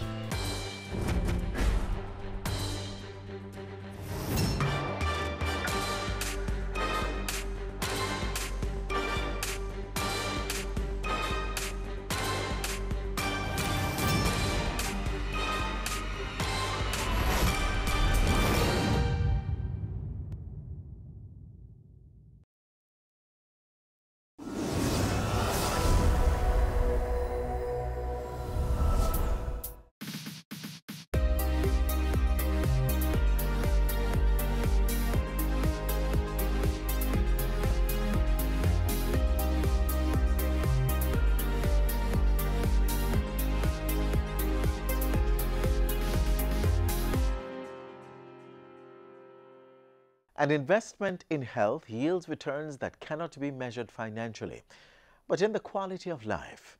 And you know the best thing? Investing in the well-being of the mind and body does not have to cost money. It can be as simple as watching educational and informative programs like Jamaica Magazine. Today's show is all about protecting your well-being. I'm Adrian Atkinson. Stay tuned. So here are the facts. 7 out of 10 Jamaicans die from a non-communicable disease. Because we love our people and we want them to live better quality lives, we, the Ministry of Health and our partners, are launching Jamaica Moves. Jamaica Moves is a call to action to prevent non-communicable diseases. By educating and encouraging Jamaicans to be active, eat healthy, and start living 30 minutes at a time. Because 30 minutes of physical activity each day, along with proper nutrition, can go a long way. To prevent your risk from developing certain NCDs such as diabetes, high blood pressure, obesity, and certain cancers. And remember, it's life we're promoting. That's why you see me going hard right now. I'm all about living. So help us take this first step towards a healthier Jamaica so you can enjoy more moments, more memories, more life.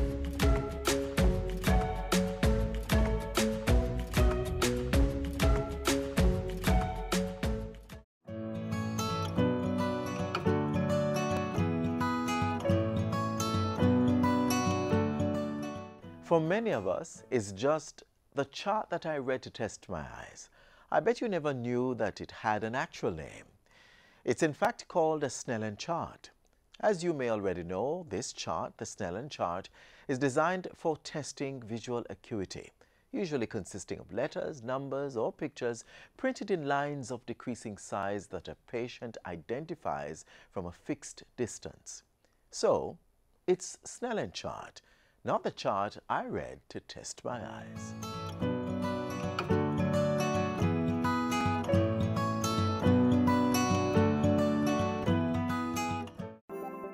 Jamaica Eye is part of an island-wide network of camera surveillance systems designed to increase the safety of you, our citizens. If you have a camera system outside your home or office facing a public space, join us in helping to make Jamaica a safer place for all. Log on to jamaicaeye.gov.jm today. Jamaica Eye, we're all connected. The Ministry of National Security, creating a safer and prosperous Jamaica.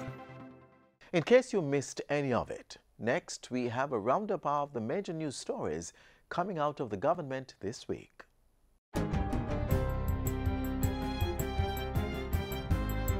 Hi there, I'm Andre Palmer with your JIS News of the Week. Prime Minister Andrew Holness announced this week that another Zone of Special Operations, ZOSO, is likely to be named before the end of March. We intend to and have budgeted for a few more communities in the coming fiscal year. And we believe that these interventions through the Zones of Special Operations will contribute to the reduction of the murder rate, to the reduction of crimes generally, but to, more importantly, Mr. Speaker, establish peace in our country.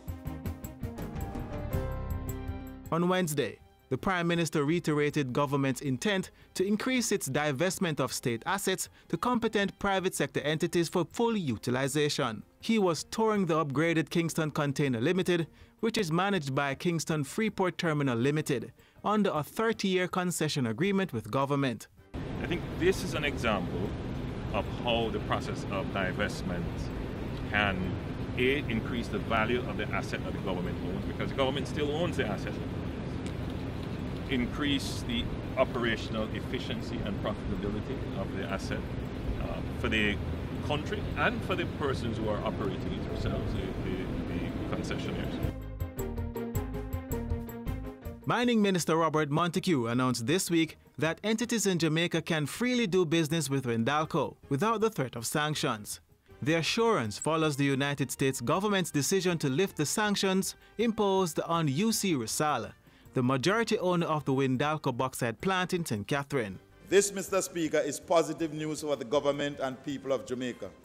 It is positive news for Windalco and its over 1,000 employees who had faced an uncertain future when the sanctions were initially announced. It is positive news for Jamaican companies and individuals that conduct business with Windalco. It is indeed positive news for the economy.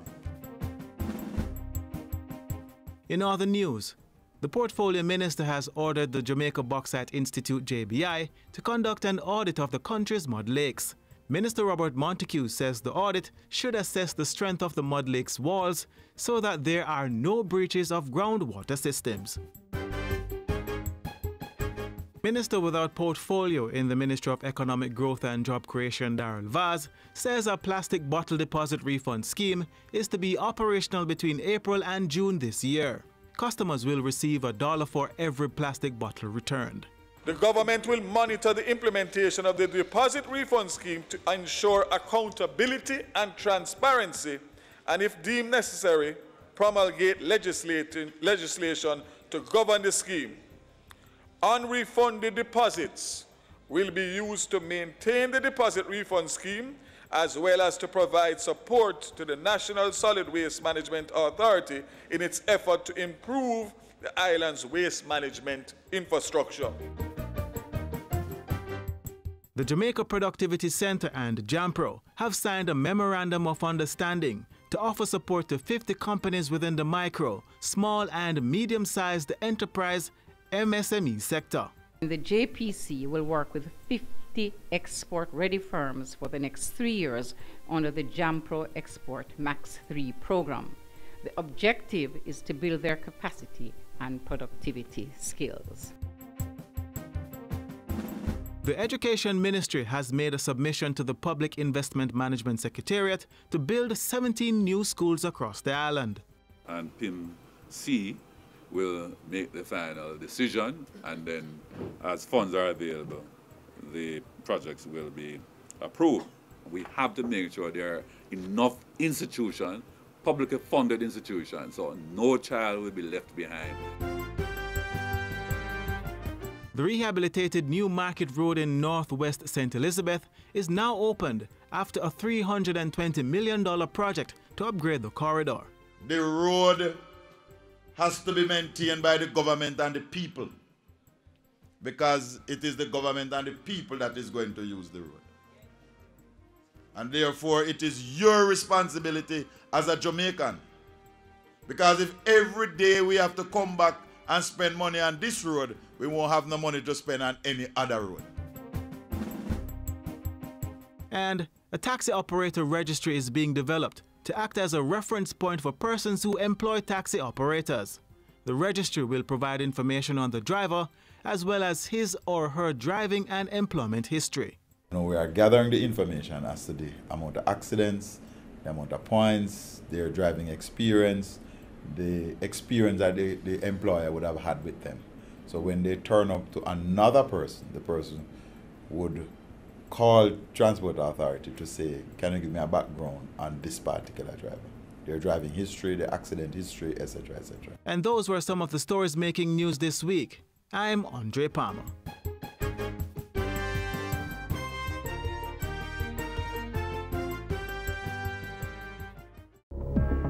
Mosquitoes can spread diseases such as dengue fever. Common symptoms of dengue include fever, severe headache, pain behind the eyes, muscle pain, joint pain, skin rash, nausea, and vomiting. If you feel you have dengue fever, visit your doctor or health center, rest, drink lots of fluids, use only paracetamol for pain. Do not take aspirin or other painkillers. Protect yourself from dengue and other mosquito-borne diseases. A message from the Ministry of Health. Arm yourself with information on a health issue that has been affecting our nation, dengue. Find out what you can do to stop the spread of this virus next.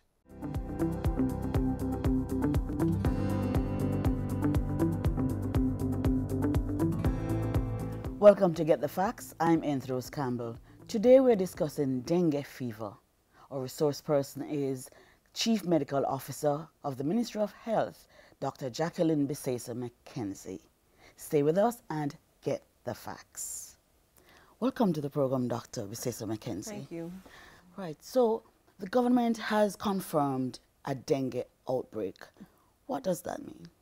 Well, first of all, I would say that dengue is endemic to Jamaica. What that means is that since 1977, when dengue was introduced into the island, we have been having cases every year.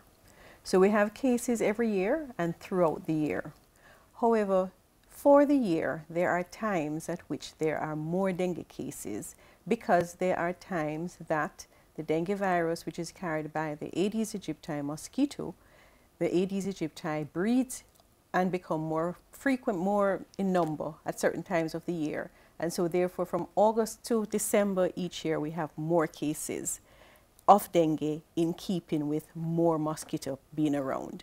Now, so therefore if we look from January to December, we have what we call a seasonal pattern where the numbers go down March, April, May, and then they start going back up. August to November, we peak about November, and then we come back down. Now, so at different times of the year, the numbers are dependent on the time of the year. When we have an outbreak is when we have more than is expected for that time period. Okay. So in December of 2018, we had more than was expected for December 2018. Yes. To go back a little, you said it is endemic to Jamaica. Tell us, what do you mean by that? That means that the virus is here in the country. It doesn't have to be brought in by anybody for us to get a case of dengue here. And it is endemic here. It is here because the mosquito that the virus lives in, multiplies in, is here in the country, which is the Aedes aegypti mosquito. Right. So some months we have more cases than others. Who decides on the cases, and what are the methods of testing to confirm cases? Okay.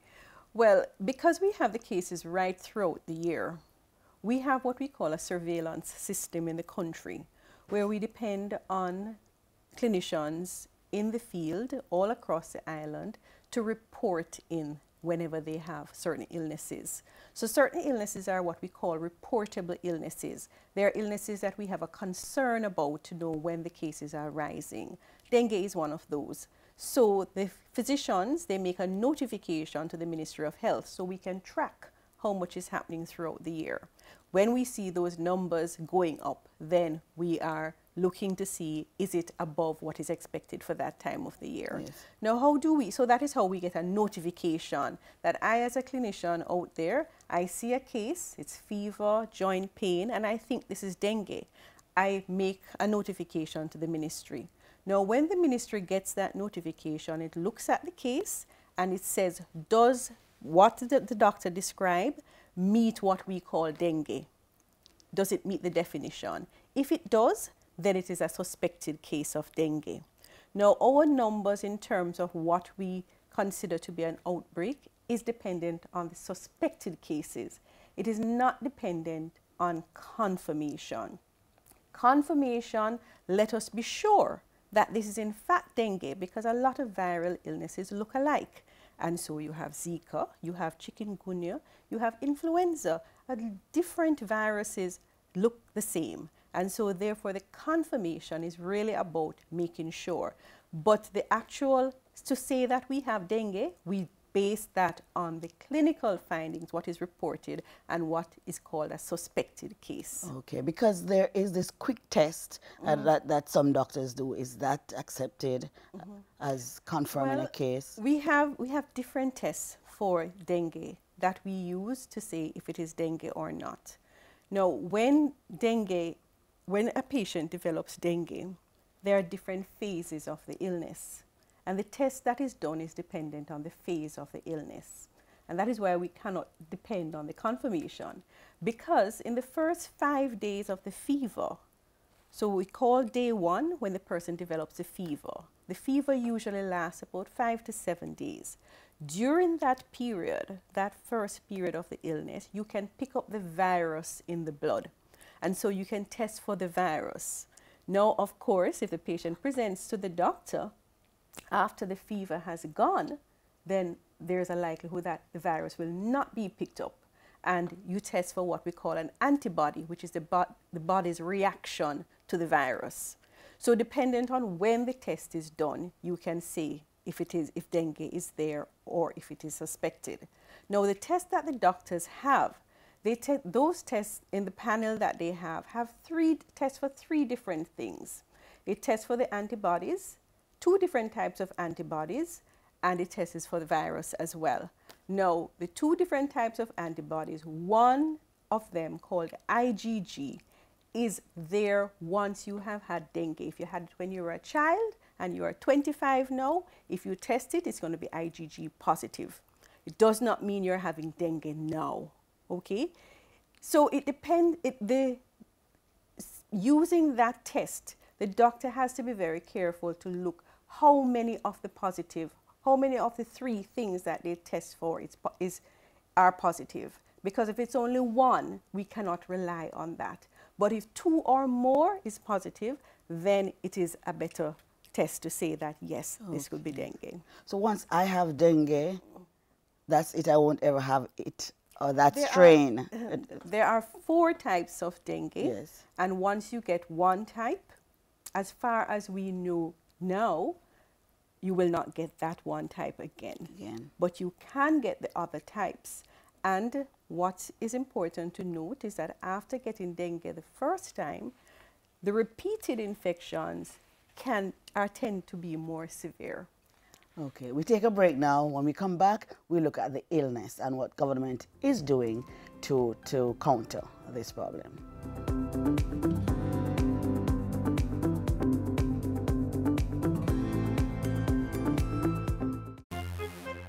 Mosquitoes can spread diseases such as dengue fever. Protect yourself from mosquito bites. Use a mosquito repellent that contains DEET. Sleep under a mosquito net, close windows before dark, open windows and doors during fogging, cover your body as much as possible, and wear light-colored clothing. Protect yourself from dengue and other mosquito-borne diseases. Do your part to prevent mosquito breeding in your surroundings. A message from the Ministry of Health.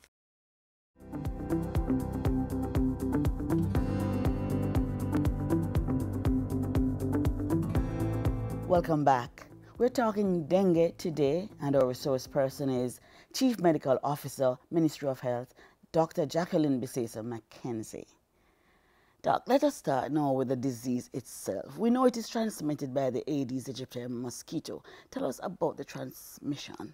Okay, so the Aedes aegypti mosquito, first of all, they live for about a month, okay? During that time, the female mosquito will lay eggs about 5 to 6 times. And each time it lays about 300 eggs. Now, the female mosquito will bite persons in order to get blood in order to have her eggs. Now, when the mosquito bites you, then if the mosquito is infected with the dengue virus, then it takes you about 5 to 7 days for you to develop this illness. And the illness is usually a mild illness. For about more than 70% of patients, it's a mild illness that will present with fever, joint pains, headaches, pain behind the eye, nausea, vomiting, and most of it will resolve within 5 to 7 days. However, there are some cases that will move into a more severe phase, which is called severe dengue. Now, there are warning signs that persons who have dengue can look out for to see, am I developing severe dengue, or is there a possibility? And those symptoms include if you have persistent vomiting, meaning that you have about 3 to 4 episodes of vomiting in the hour, that's persistent vomiting. If you have belly pain, if you have any signs such as persistent restlessness, listlessness, tiredness, and you're not feeling better. After about 5 days, the fever is settling down, but instead of you're getting better, you're getting worse. These are all warning signs. Of the severe case. Of a severe dengue. Of severe dengue. Yes. And also, importantly, we also look out for a rash. Some persons will have a rash, and that rash may actually be tiny little bleeding spots under the skin. Okay? So if we have any of those, then we should seek medical attention, because at that point, you need to be monitored. You need to be monitored closely to make sure that you're well hydrated, yes. And you also be monitored to make sure that there are no signs of any bleeding. So who's most at risk for the severe case of dengue? Well, if any person. The presentation of dengue can be quite variable. of course, the very young, the very old. Persons who have a decrease in their immunity, persons who are sick with chronic illnesses are more likely to develop severe cases of dengue and of any illness because your body has less ability to respond. Okay? We have illnesses also that compromise your ability to clot. Okay? So if you have any of those illnesses, if you have like blood diseases or diseases that you are on medication to prevent clotting, then of course it will make you more likely to bleed. And so therefore you will tend to get a more severe cases. Or sicklers also tend to be at risk. So we have the very young or sicklers in particular. Those are the cases that we have to look out for. Right. So tell us what we should do when we see these signs, when we notice these signs. When we see, first of all, if we suspect that we have dengue, most cases you can manage at home. If it's just fever and headache, most people will take Panadol, paracetamol or Cetamol, and they will feel much better. If you are not getting better, then you should see your physician. And this does not mean necessarily at the hospital. You can go to your health center or you can see your general practitioner. Now, your general practitioner or the person in your health center will tell you what are the signs to look out for. If you have any of those warning signs that we mentioned, then you should be in a facility that you can be monitored. Yes. Now, we can monitor some patients in the health centers, but most of the cases that we would need to monitor would need to be in the hospitals. Right. Okay? Are we seeing an increase in the cases of dengue or severe dengue at this point? Well, we are seeing an increase in the number of cases, and that is why we are persistent in our messaging. And we are persistent in trying to get rid of the breeding sites for the mosquito. We have seen an increase in the number of severe cases of dengue for this outbreak. And of course, the warning signs in particular that we want persons to look out for to ensure that they reach the hospital early. Now, the course of the illness while you are in hospital, we have to remember that it's mostly a monitoring and intervening if we see anything that is happening. There is no cure for dengue. So therefore, the only cure you can have is not to get dengue in the first place. How can we help that? Well, the mosquito, very, very simple. The message has been out there all year that you have to reduce the breeding sites of the mosquito. This mosquito is a mosquito that likes to be around people. It needs our blood in order to reproduce. And therefore, it is around your house, in your immediate surroundings, that they will breed. So you need to look for anywhere that there is water, stagnant water, that the mosquito can breed in. So if it is in the plants, in the tiles around the houses, certain plants themselves will accumulate water.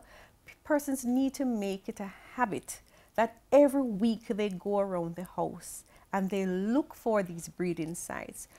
Shrubs, when the grass is growing up, the moisture accumulates there and the mosquito will breed. Garbage, it is very important to remove all the garbage from around the house because the mosquitoes will breed in the containers that are there. So it's very, very important for the individual, the household member, to take an active part because, as I said, once you get dengue, the severity of the illness we cannot predict. The course of the illness we cannot stop. We can only monitor and treat what we see happening. We have to wait out the course of the illness. Prevent it, you must prevent yourself from getting bitten. Right, and it is a fact that the severe case of dengue can lead to death. Severe case of dengue can lead to a decrease in the blood supply to vital organs in the body that can cause failure of those organs, the kidneys.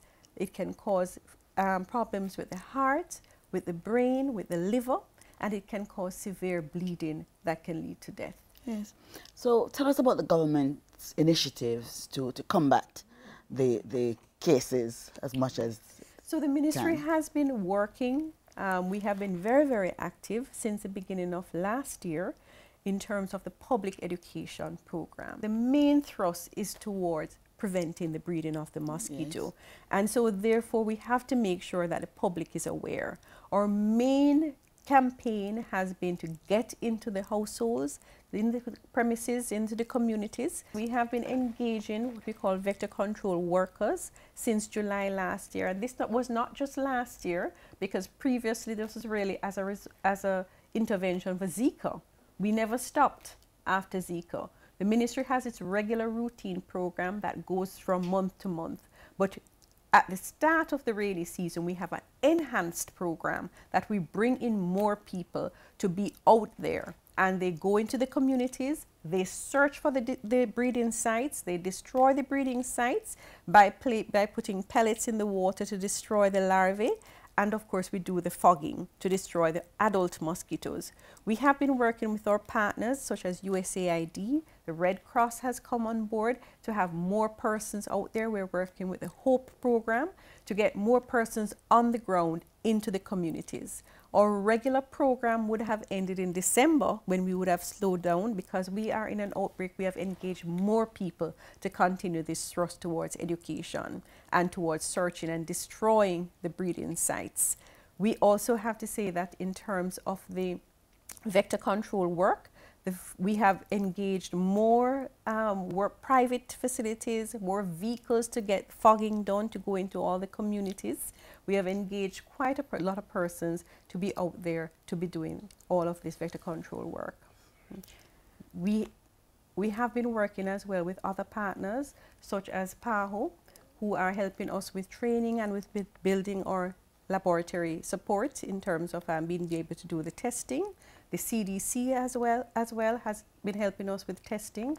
Our local persons, including the National Works agencies, are helping with the cleaning of the drains, and the National Solid Waste Management Company, who is also doing the removal of garbage from the areas. So a lot of persons have come on board and have been on board continuously to help us with fighting this problem. Thank you, Chief Medical Officer, Ministry of Health, Dr. Jacqueline Bisesa McKenzie. There you have it, the facts on dengue. Now it's time for you to do your part. See you next time.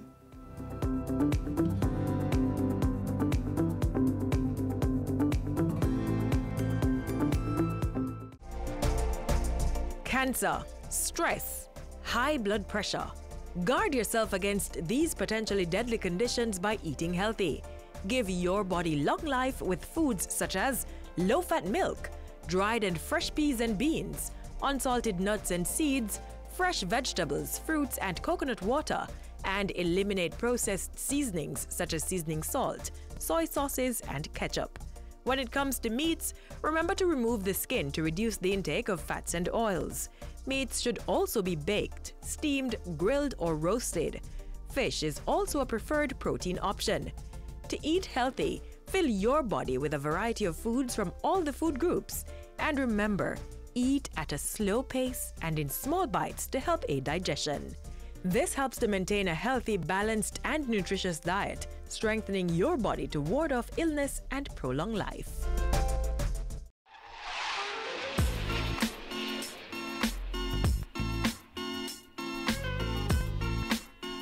This is where my sojourn with you ends today. Share this and other edition of Jamaica Magazine with friends and family. Just visit our YouTube page and send a link. Also, we love to see those likes. So stop by our social media pages and give us a thumbs up. I'm Adrian Atkinson. Thanks for watching.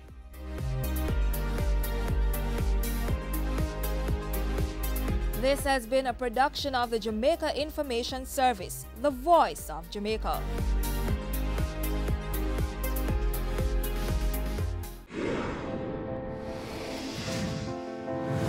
I'm Chris Williams, CEO for Proven.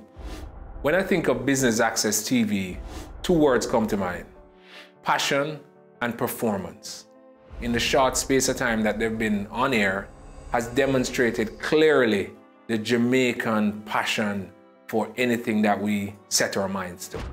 They have approached television in the most creative and dynamic way, and I'm proud to see how this young station has evolved. In terms of performance, they back up what they say they're going to do. All their programs, all their packages, all their promotions are efficiently and effectively executed. Adam and Eve Day Spa and Salon plans to indulge you this Valentine's Day. Ah yes, drift away, cocoon your body in rich chocolatey goodness, add a massage or a facial in our executive suite. Try out our rainforest water massage to ignite your experience. Do your hair or a couple's mani-pedi. Treat your taste buds to succulent chocolate treats. Come, be pampered. Call us at 754-6018 or visit us at 20 Tobago Avenue, New Kingston. Give the gift of love. Give Adam and Eve. Gift certificates available. Have you seen it? It's BATV Live. Live streams of business news weekdays at 7:30 p.m. Stay on point Thursdays at 8 p.m. with our Business Current Affairs show and Weekend Business Report Saturdays at 7:30 p.m. wherever you are. Log on to our Facebook page at Business Access TV or visit our website at batvja.com. Live and at your fingertips. Business Access TV, serious about business.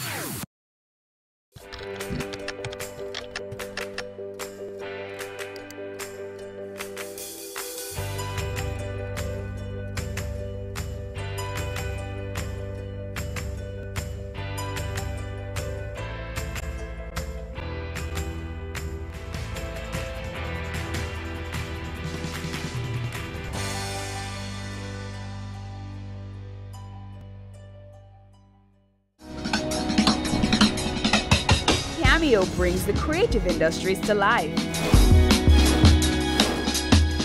highlighting creatives in different fields each week. Art. My life surrounds art. I breathe, I eat art. Fashion. Food. Without a customer, we're nothing but four walls. Music. Film. Cameo, only on Business Access TV. Having a corporate event, seminar, awards show, conference, product launch, workshop or expo? Business Access TV is here to showcase your event. Contact our sales department at 908-0919, 906-6357 or 908-2775 for more information. Business Access TV, serious about business. Have you seen it? It's BATV Live.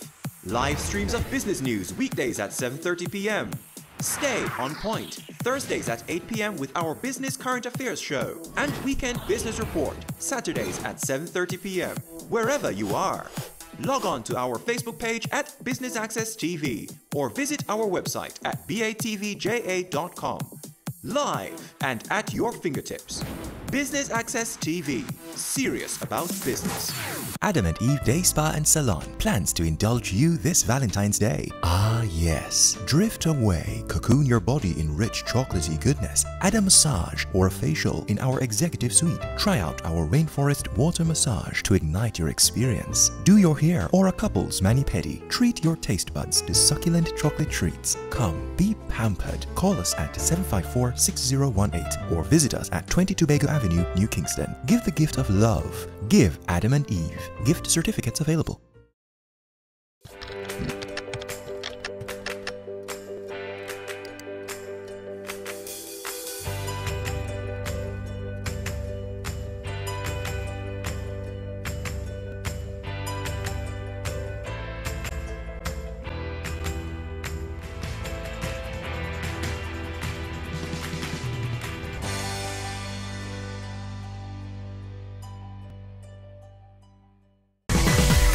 Having a corporate event, seminar, awards show, conference, product launch, workshop or expo? Business Access TV is here to showcase your event. Contact our sales department at 908-0919, 906-6357 or 908-2775 for more information. Business Access TV, serious about business.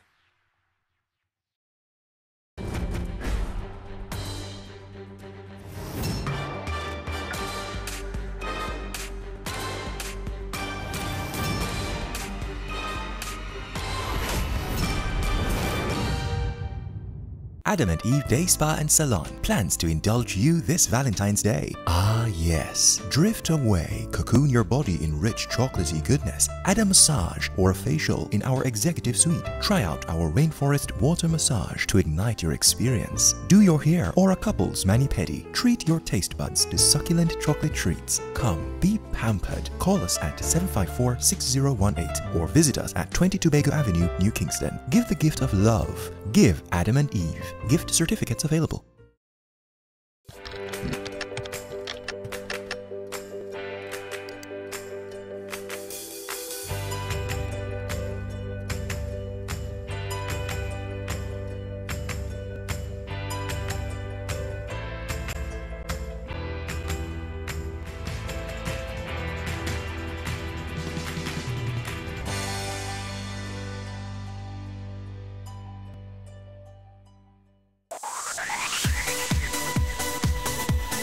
You're watching Business Access TV. Business Access. Business Access. Business Access. Business Access. You are watching Business Access TV. Business Access TV.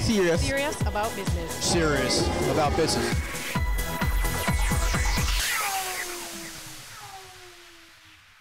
Stewart's Automotive Group has become synonymous with the auto industry in Jamaica and is breaking ground for the construction of its new home of the Jaguar Land Rover brand. And Business Access TV is here at South Avenue for the coverage. I'm Jamila Maitland. Stay with us.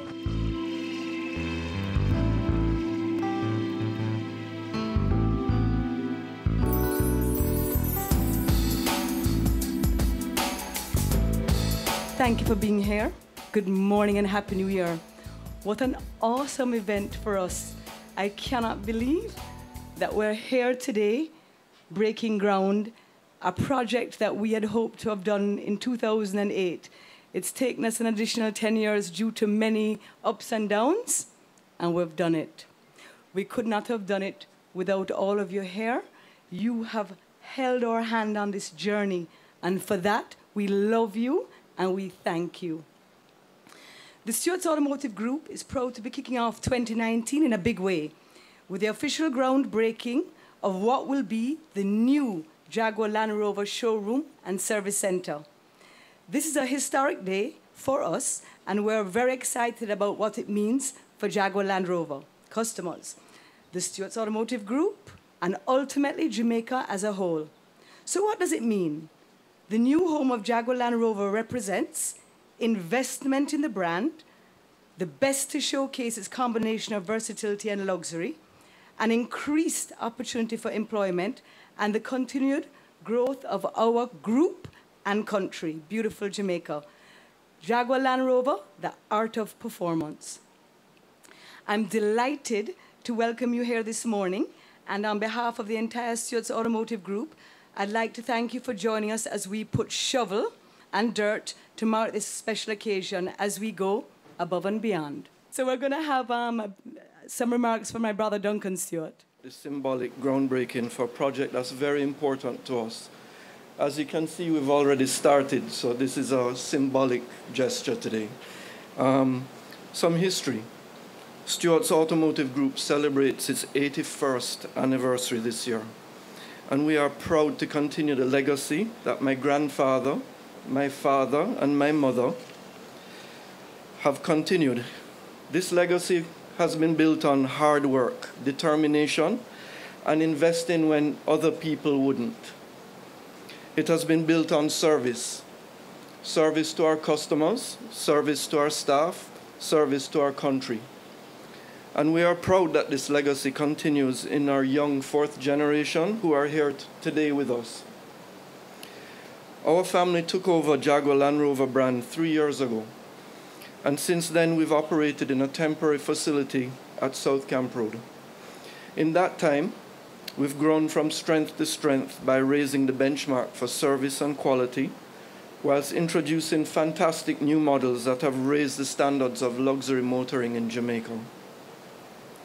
We are proud to say that many of you here today have experienced the brand promises of our premium products. Above and beyond for Land Rover, the art of performance for Jaguar, and I thank you for that. Today, ladies and gentlemen, we are excited to say that luxury has indeed found a new home right here. here at Arthur Wint Drive, where both Jaguar and Land Rover will be housed.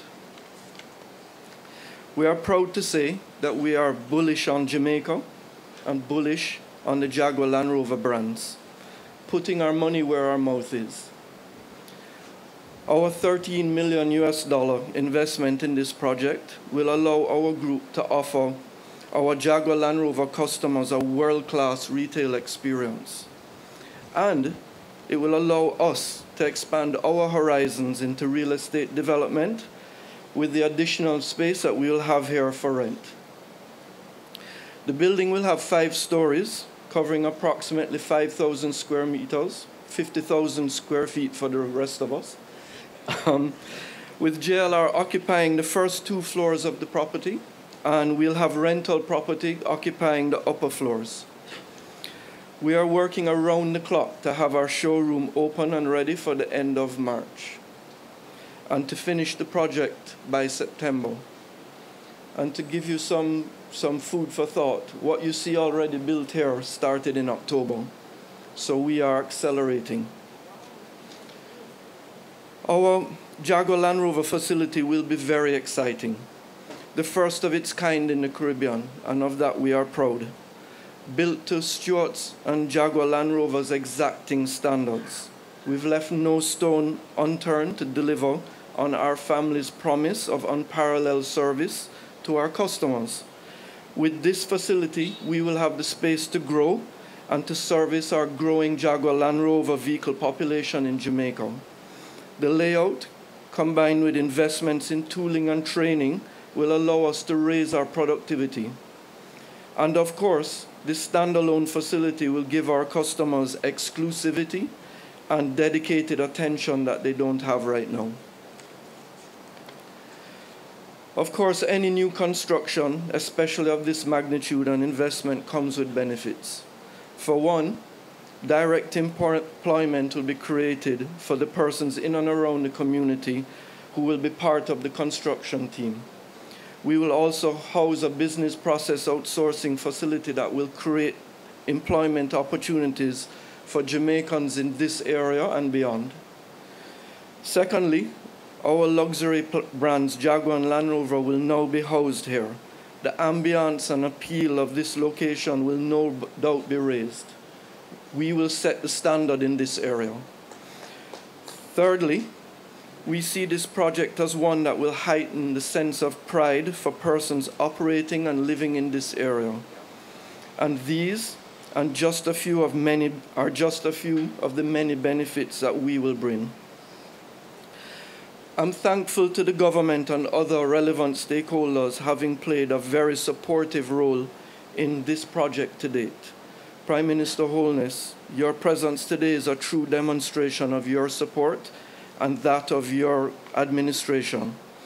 On behalf of the entire Stuart's Automotive Group family, I want to thank you for taking the time to be here with us. I'd also like this opportunity to thank our staff, our over 500 dedicated professionals whose hard work has made Stuart's Automotive the powerhouse that we are. We couldn't have done this without you. Finally, I would be remiss not to thank all of our valued customers across the entire group for all the brands that we represent. Thank you for continuing to trust us with your driving experience. Thanks to everyone. I do want to commend the Stuart family for this investment here, and particularly because you're not just moving the showroom for Jaguar and Land Rover, but you're making an investment in space for the BPO industry, a sector that I believe in strongly, one that has demonstrated tremendous growth and one that will continue to grow. And I think the location, it's hard to find a more ideal location than this. You're on pretty much a main thoroughfare, you're close to major centers, and it will be, in my view, quickly snapped up by those investors who are looking for space. But you've made a commitment and you've put your money where your mouth is. And this property, I think, is going to continue to change the landscape of this area. There is another building further up Arthur Wint, which Daryl was at, where we broke ground. Wicon is building the lofts. There are other developments taking place which will transform the area. Persons are being employed on the construction. Persons will be here permanently. And I think it's a real testament to the commitment of the family. I know going back to your grandfather, the second generation, you are the third, and I know the fourth is here. And I want to commend the family for this commitment, and in particular the matriarch, Diana, who continues to play her role in the family business. The country has seen a lot of growth, and I could probably name in this area alone 5 or 6 major projects taking place. And by major projects, if you're looking for a crane, you look for a crane when you're talking about a major project.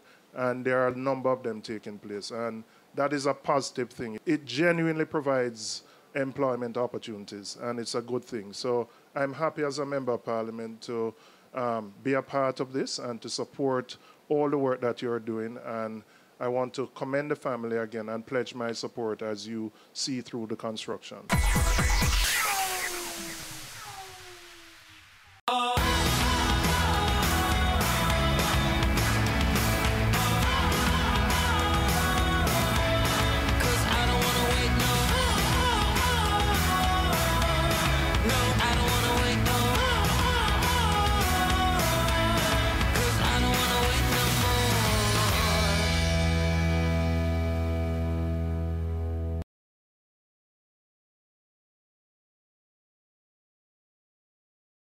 Ready for cable for as little as $100? Ready for no monthly cable bill? Ready for 10 TV channels absolutely free? Then pick up our Ready TV box at authorized stores for $4,500. Hook it up to your TV set, then top it up with Ready Credit for 1, 7, or 30 days. Buy now and get $1,000 free Ready Credit and start watching your favorite shows. Pick it up, hook it up, top it up. Ready TV. Prepaid cable TV when you're ready. Now serving Kingston and St. Catherine. Limited time offer while stocks last. Conditions apply.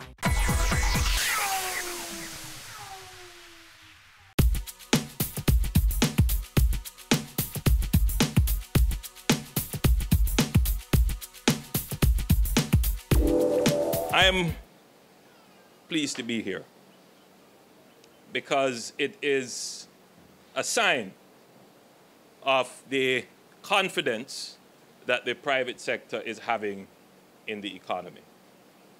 Let me say clearly for everyone that this is not a simple matter for someone or a group of people to take up their savings or other people's savings, to put themselves in debt, to take a risk because there is no certainty or surety or guarantee in business. It is a risk. Obviously, entrepreneurs, enterprising people are not reckless people. They would have sat and they would have calculated the risk. They would have done their assessment. Now, Julian pointed out euphemistically that much progress started under his administration and we are building on it. And that's a good thing. That is not something that should be denied. That indeed is the definition of progress and prosperity. When you build on what was there and do better than what was there. But in this regard, I take note of Jackie's statement that this project was actually conceived in 2008. So you see, it is passing through administration. But in the sense as well, there is a certain sadness because it has taken so long. And that, my friends, is the challenge with doing business in Jamaica. It takes far too long. We have to do things, obviously, to make it easier to do business. And Minister Vaz has charged of that with ensuring that all the various elements that go into the ease of doing business, that those elements are improved. And we are strategically focused on that. But doing business is also a function of the general macroeconomic environment. So the ease of doing business are usually microeconomic considerations. But the macroeconomy is also very important. Things such as interest rates, things such as certainty with taxes. What will the government do with its tax policy? And how will that affect your income streams when you make the investment? It is quite clear that from the fiscal standpoint, from the macro standpoint, government has acted in such a way as to give greater certainty to the economic environment, to allow businesses to take future decisions, and not just short-term future, but long-term future decisions, and to bring forward or actualize their investment decisions. This would be a perfect example of that. So I believe Jamaicans can feel satisfied in their government that the continued sacrifice for fiscal discipline has resulted in an economic environment in which businesses can take decisions and risks about investments. But we still need to make even greater progress on the micro issues. For example, how long does it take a business to get electricity? How long does it take you to get titling? How long does it take you to get approvals to do all of this? And the mayor of Kingston and St. Andrew, my good friend, is here, and he knows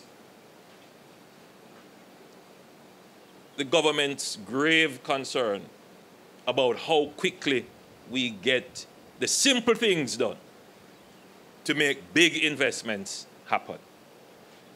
On another note, I observed keenly the last outturn on growth, 1.8%. Like most Jamaicans, I am not impressed.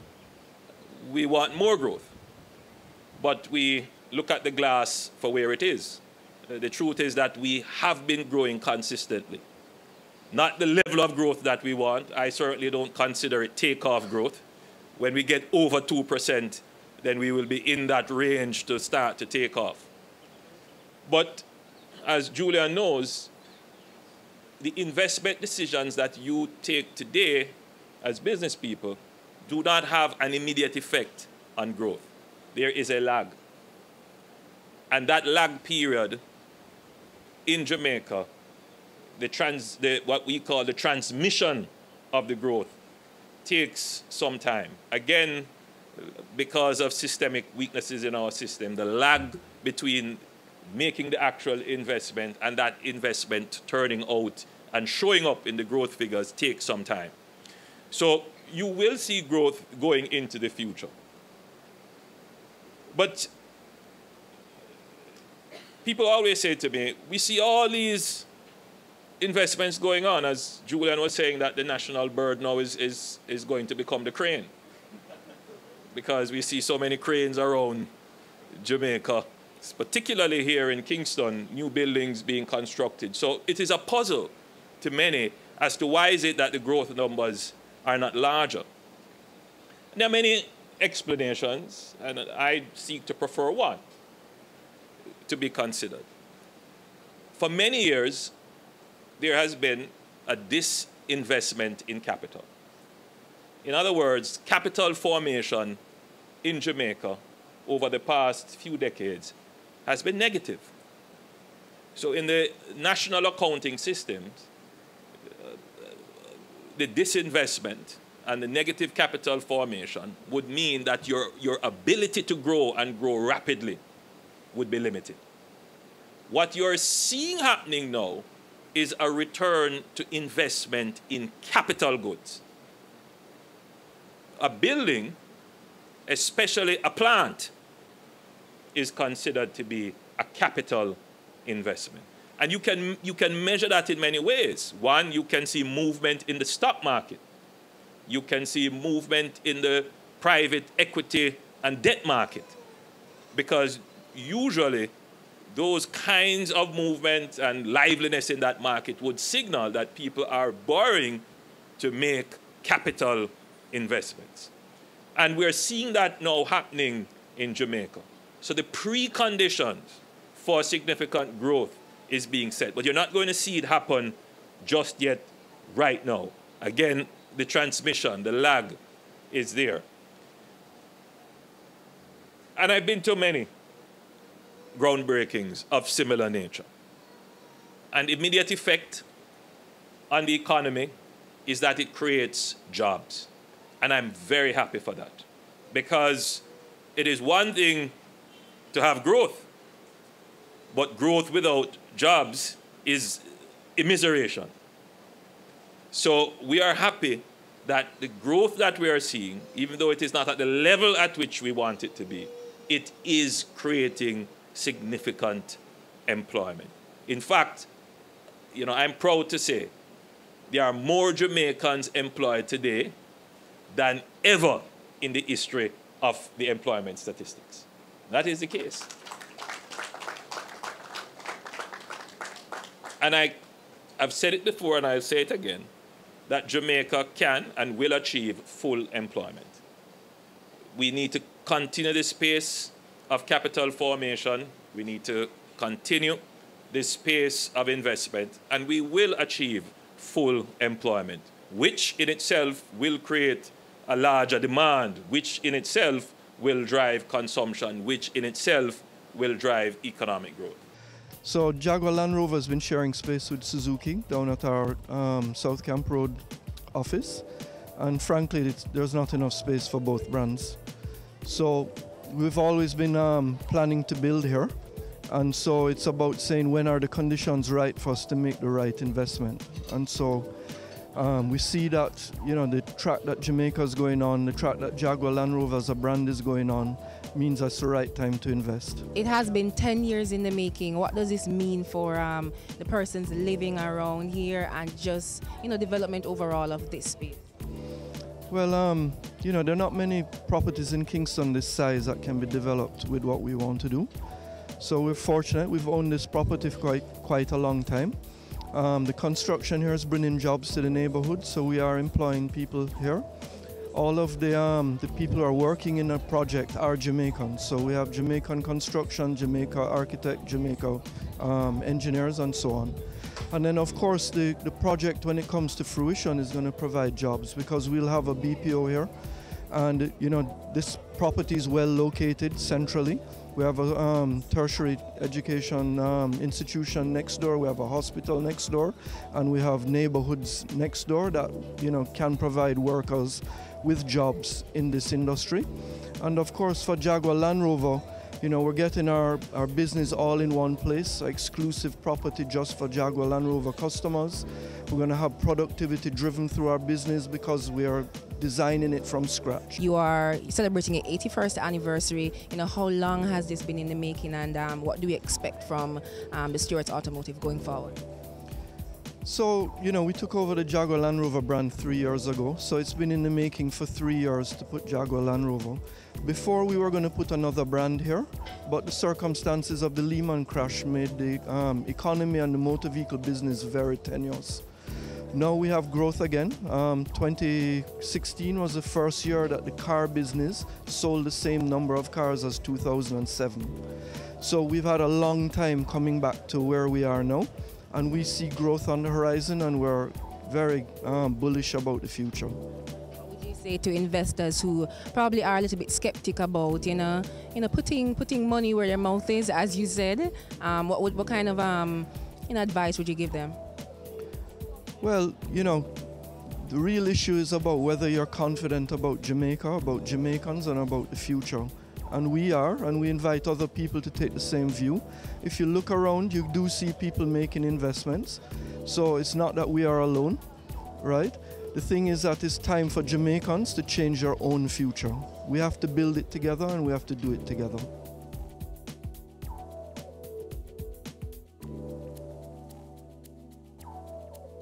That's it from us here at the groundbreaking ceremony for the showrooms of Jaguar and Land Rover.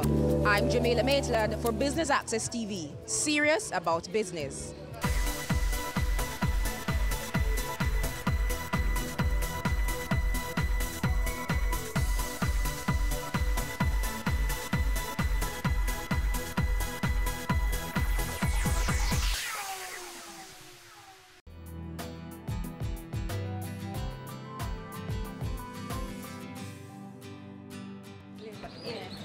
Hi, Mas Errol. How you do? Not too bad.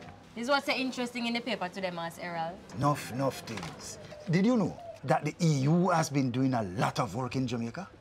Who is the EU again, Mas Errol? The European Union. A group of European nations that come together to promote social and economic progress and peace across the world. For true? Newspapers are well and good, but I bet I can find more information from the internet. I know just the person to call. Hi, Minister. Minister. Hi, Jody. Hi, Errol. What can you tell us about how the European Union has been helping Jamaica? Over the past 43 years, we have received approximately 1.2 billion euros, and this has run the gamut of a number of developmental programs. A particular area of support has been in the area of agriculture. The EU has provided grant funding and support funding for sugar-dependent areas. Between 2006 and 2017, the EU provided some 23 billion Jamaican dollars to help people living in areas that are dependent on sugar. Under the AMS, 397 houses have been built for residents. This replaces the old barracks-type housing in which they used to live. The condition of the barracks were completely rough. No light, no water. We never have any transport. The bathroom is outside and the toilet was a pit toilet. We never have no tank, we have a tank. The lights are here, the bathroom inside, the kitchen inside. Thank God for the benefit we have right now. Nearly 200 miles of roads have been built or reconstructed in the parishes of St. Catherine, St. Thomas, Trelawney, St. James, Hanover, St. Elizabeth, Westmoreland and Clarendon. Based on the roads that we did, it has created some form of ease for the truckers. Citizens of the area, they also benefit from the road. More than 2,000 SDA residents have received vocational training. The center would have been equipped to the tune of over 7 million Jamaican dollars to purchase various forms of training supplies and equipment across 3 skill areas: apiculture, bartending, and cosmetology. I have been receiving training in various areas such as facial, massage, nail. They have helped me to be certified and I can now earn an honest living from this. The EU provided over 100 million Jamaican dollars in new business grants to residents in sugar-dependent areas. Thanks to the EU for giving me this injection of 1,000 chickens, the feed and medication. I received $1 million and it makes me into a woman that I am today. The EU's AMS program has also funded extensive improvement to health facilities. We expand the waiting area, operational space for our doctors and nurses. The staff morale, it has improved because you're better able to work with more privacy. With the funding, we're able to open this section we call the male ward. It is marked improvement over what it was. You feel comfortable, feel like at home. Enhancement of educational facilities. I have assisted us in erecting an auditorium. We have a fully refurbished computer lab, and we have a library with over 300 books. We got $11 million to build the facility, and it was a wonderful restroom for the school, and we appreciate it. Upgrade of childcare facilities. The funds were used to retile the bathrooms. We improved the plumbing area on the dorms, extended the kitchen and the dining room. Conservation of the environment. We embarked on a project here in Salt River, the Portland Biodiscovery Center. Funding has gone towards the erection of the building as well as the construction of the boardwalk. Increased access to sporting facilities and the preservation of Jamaica's historical architecture. We were fortunate to get funding for the rehabilitation of the building with computers and computer workstations. The EU-Jamaica relationship has strengthened considerably in recent years. Our contribution focused on building resilience, improving quality of life of people in the communities, and providing alternatives. I am absolutely confident that the strong and very constructive relationship that we have today, based on trust, based on partnership, will continue. You see how the European Union partner with us? You're right, Mas Errol. Life's sweet of it true with the EU.